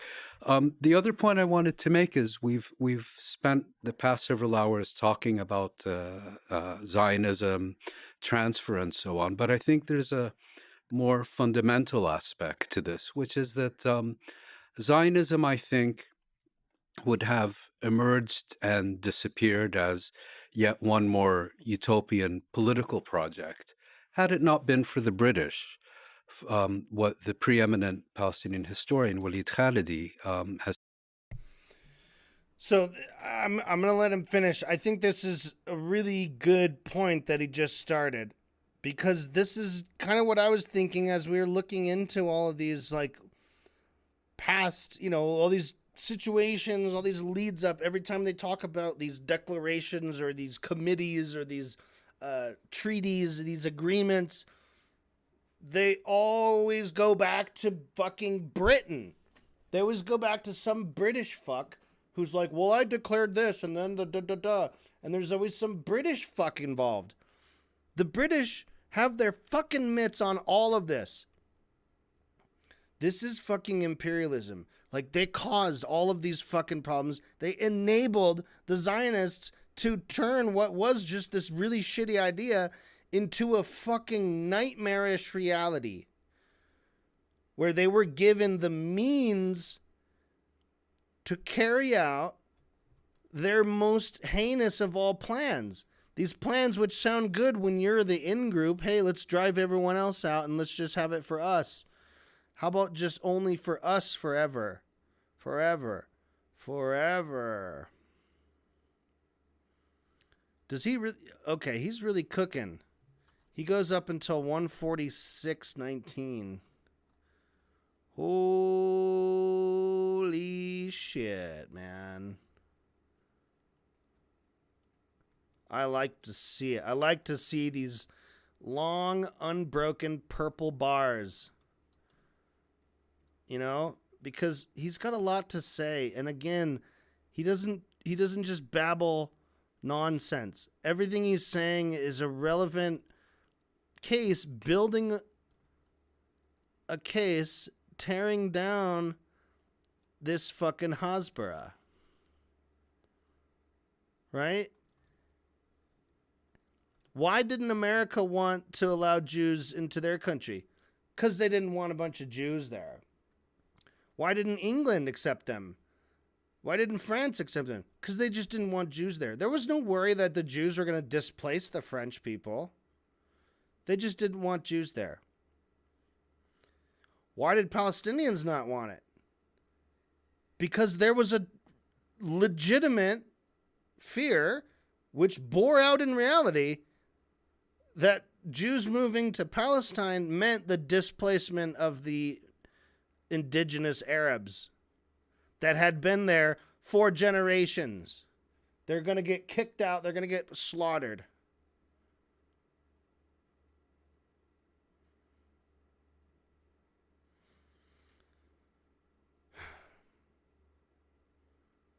So now we have another good case, and this is another wood Transfer and so on. But I think there's a more fundamental aspect to this, which is that Zionism, I think, would have emerged and disappeared as yet one more utopian political project had it not been for the British. What the preeminent Palestinian historian Walid Khalidi has termed the British Shield. Because I think without the British sponsorship, we wouldn't be having this discussion today. The British sponsored Zionism for a very simple reason, which is that during World War I, the Ottoman armies attempted to march on the Suez Canal. Suez Canal was the jugular vein of the British Empire, between Europe and India. And the British came to the conclusion that they needed to secure the Suez Canal from any threat. And as the British have done so often in so many places, how do you deal with this? Well, you bring in a foreign minority, implant them amongst a hostile population, and establish a protectorate over them. I don't think a Jewish state in Palestine had been part of British intentions. And the Balfour Declaration very specifically speaks about a Jewish national home in Palestine. In other words, a British protectorate. Things ended up taking a different course, and I think the most important development was World War II, and I think this had maybe less to do with the Holocaust and more to do with the effective bankruptcy of the United Kingdom during that war and its inability to sustain its global empire. It ended up giving up India, ended up giving up Palestine, and it's in that context, I think, that we need to see the emergence of a Jewish state in Palestine. And again, a Jewish state means a state in which the Jewish community enjoys not only a demographic majority, but an uncontestable demographic majority, an uncontestable territorial hegemony, and an uncontestable political supremacy. And that is also why, after 1948, the nascent Israeli state confiscated, I believe, up to 90% of lands that had been previously owned by Palestinians who became citizens of Israel. It is why the new Israeli state imposed a military government on its population of Palestinian citizens between 1948 and 1966. It is why the Israeli state effectively reduced the Palestinians living within the Israeli state as citizens of the Israeli state to second-class citizens, on the one hand promoting Jewish nationalist parties, on the other hand doing everything within its power to suppress and eliminate Palestinian or Arab nationalist movements. And that's why today there's a consensus among all major human rights organizations that Israel is an apartheid state, what the Israeli Human Rights Organization B'Tselem describes a regime of Jewish supremacy between the river and the sea. You're really tempting a response. You're really tempting a response from the other side. Dude, Lex, you told them to make their closing statements on history.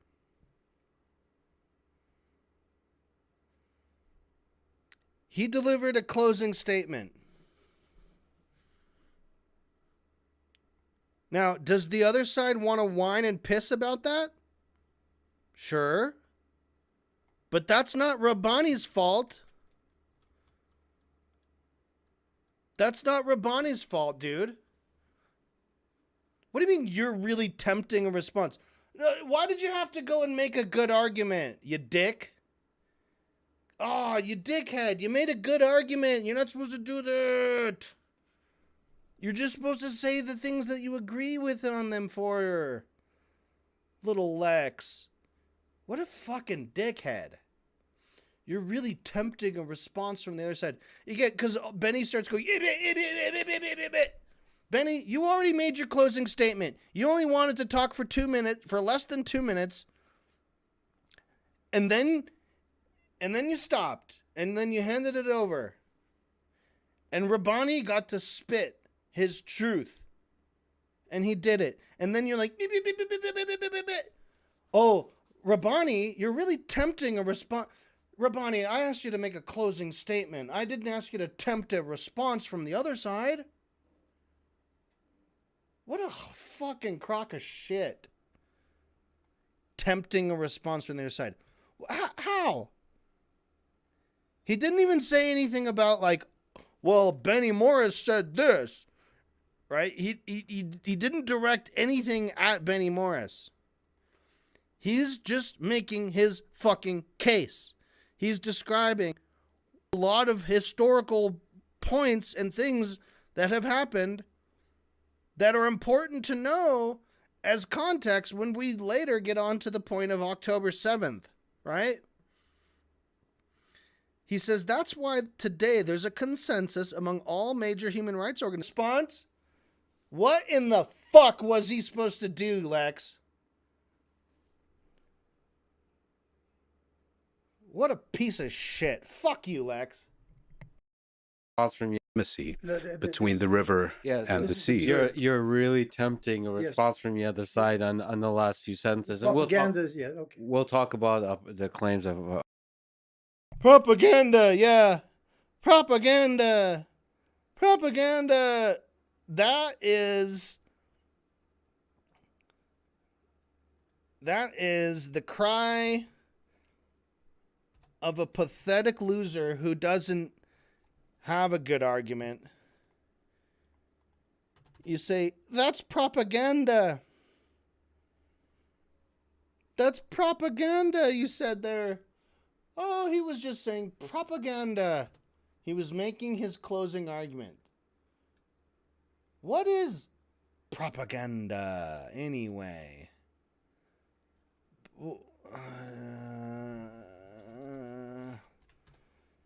Information, especially of a biased or misleading nature, used to promote or publicize a particular political cause or point of view.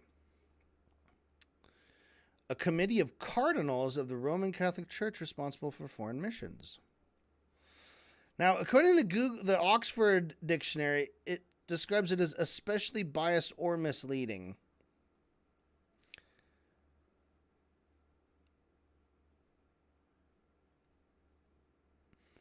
The spreading of ideas, information, or rumor for the purpose of helping or injuring an institution, cause, or of a person.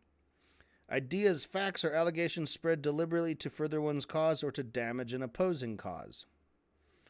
I think those are more true to the idea that just because something is propaganda doesn't mean it's not true, but propaganda has a message. There should be some kind of idea or message, either promoting something or tearing down an opposing view. Yeah. And then Lex says, we'll talk about the claims of apartheid and so on. It's a fascinating discussion. We need to have it. It's a fascinating discussion. Of apartheid and so on. It's a fascinating discussion. We need to have it.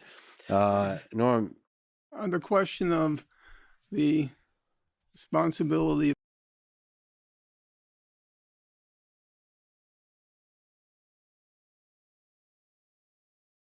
Norm?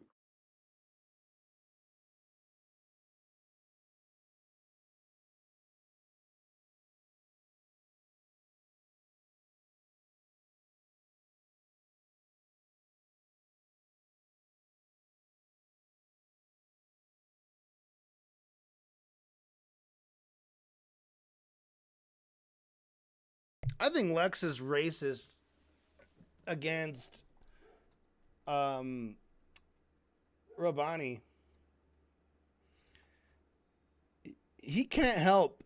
Every time Rabbani talks and Lex comes in, he's got something to say to him. He's got some little quip. He's like, oh, you were talking too long. Keep it to one statement next time. He's like, you were going off topic. You were talking about Zionism and Britain and UN councils. Keep it on topic, Rabbani. Don't go off topic.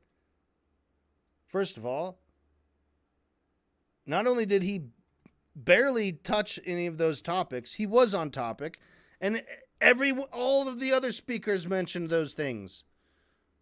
So even to say that those are off topic is wrong, and to say that Rabbani was saying them was also wrong. Lex is just not listening. He's just in his own head, and he's like, I gotta go after this fucking Moeen Rabbani fuck. Right?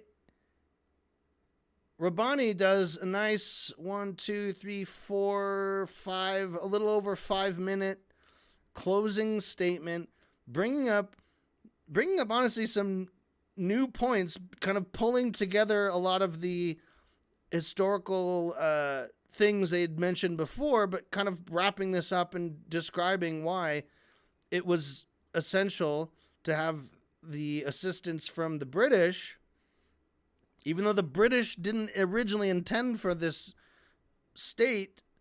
That's what ultimately happened, and it only could have happened because of their support early on, right?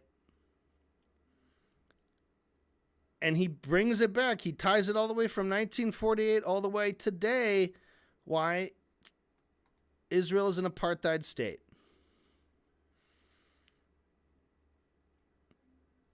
You're really tempting a response from the other side on those last few sentences. Oh, you're really tempting a response. That's his crime.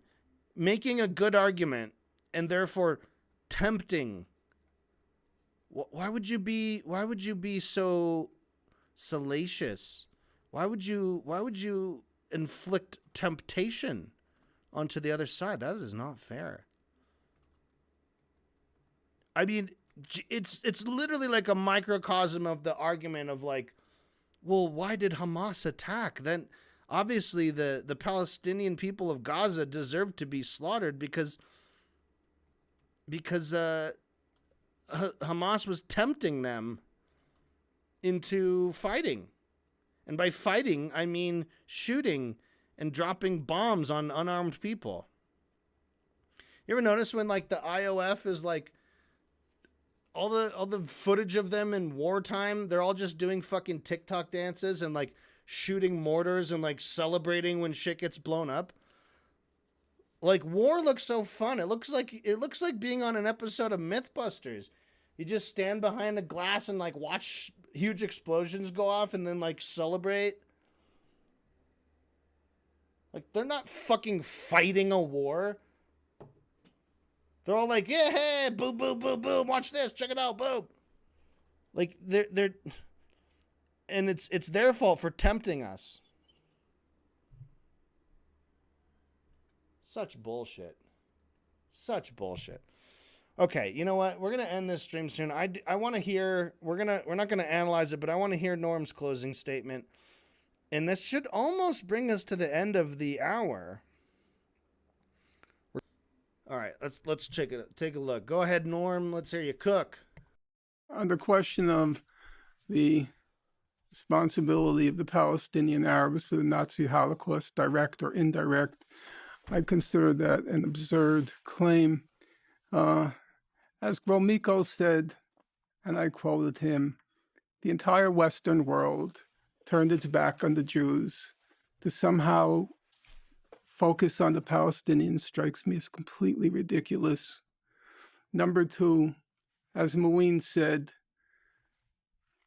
there's a perfectly understandable reason why Palestinian Arabs wouldn't want Jews, because in their minds, and not irrationally, these Jews intended to create a Jewish state which would quite likely have resulted in their expulsion. I'm a very generous person. I've actually taken in a homeless person for 2.5 years. But if I knew in advance that that homeless person was going to try to turn me out of my apartment, I would think 10,000 times before I took him in. That's a strange line. I would think 10,000 times.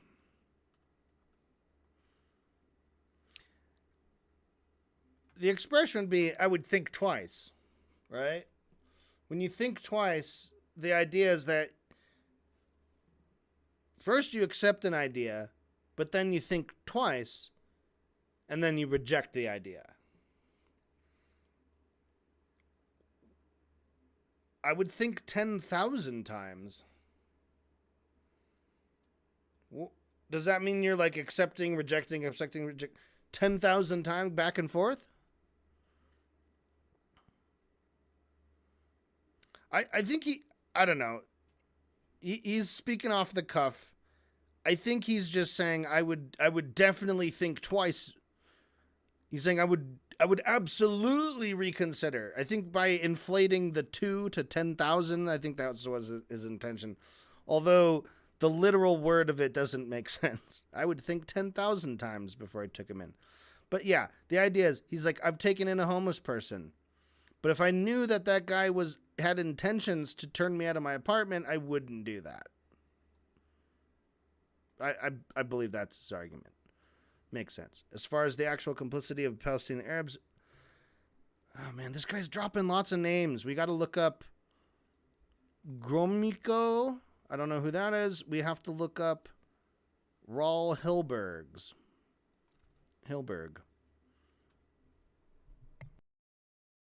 Okay. 10,000 times before I took him in. Okay. As far as the actual complicity of the Palestinian Arabs, if you look at Raoul Hilberg's 3-volume classic work, The Destruction of the European Jewry, he has in those 1,000+ pages one sentence on the role of the Mufti of Jerusalem. And that, I think, is probably an overstatement, but we'll leave it aside. The only 2 points I would make aside from the Holocaust point is, number one, I do think the transfer discussion is useful because it indicates that there was a rational reason behind the Arab resistance to Jewish or Zionist immigration to Palestine, the fear of territorial displacement and dispossession. And number two, there are 2 issues.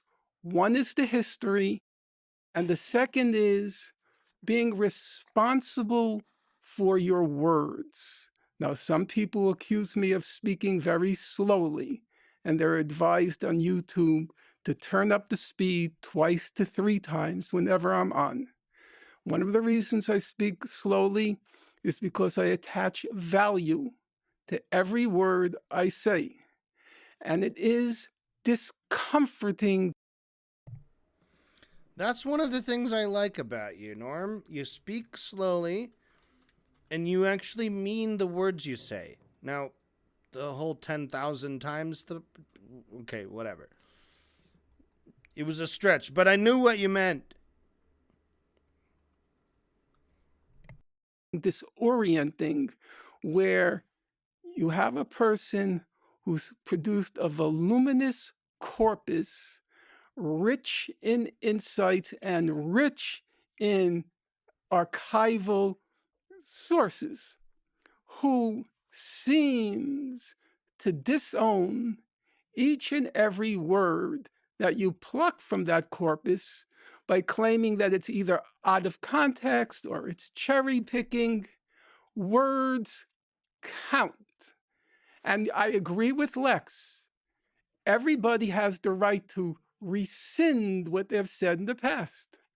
But what you cannot claim is that you didn't say what you said. I'll stick to the history, not the current propaganda. 1917. Okay, so Benny's just going to come back in. He's got a rebuttal. All right, we're not going to listen to your rebuttal, Benny. That's for another day. We're going to call it here. So Norm talked until 1:49:56. So that's about here. So all of this is red.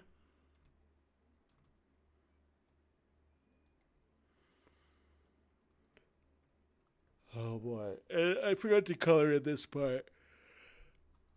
Oh boy, we'll do this next time. I'm gonna wrap it up for today. So this is a continuation of hour 2. Yeah, I mean we're kind of getting to the end of the whole historical portion of this debate. What we're gonna see in hour 3, hour 4, and hour 5 are, I think, going to be more focused on what's happening in the modern day. So let's look forward to that. Again, you're watching the most boring, the most slow, the most frustrating, I imagine. If anyone's actually trying to watch this along with me, you're probably very frustrated at the slow pace that I'm taking. But hey, watch something else then. Fuck. It's not my fault. Not my problem. I like to take it slow. What are you going to do about it? You going to fight me?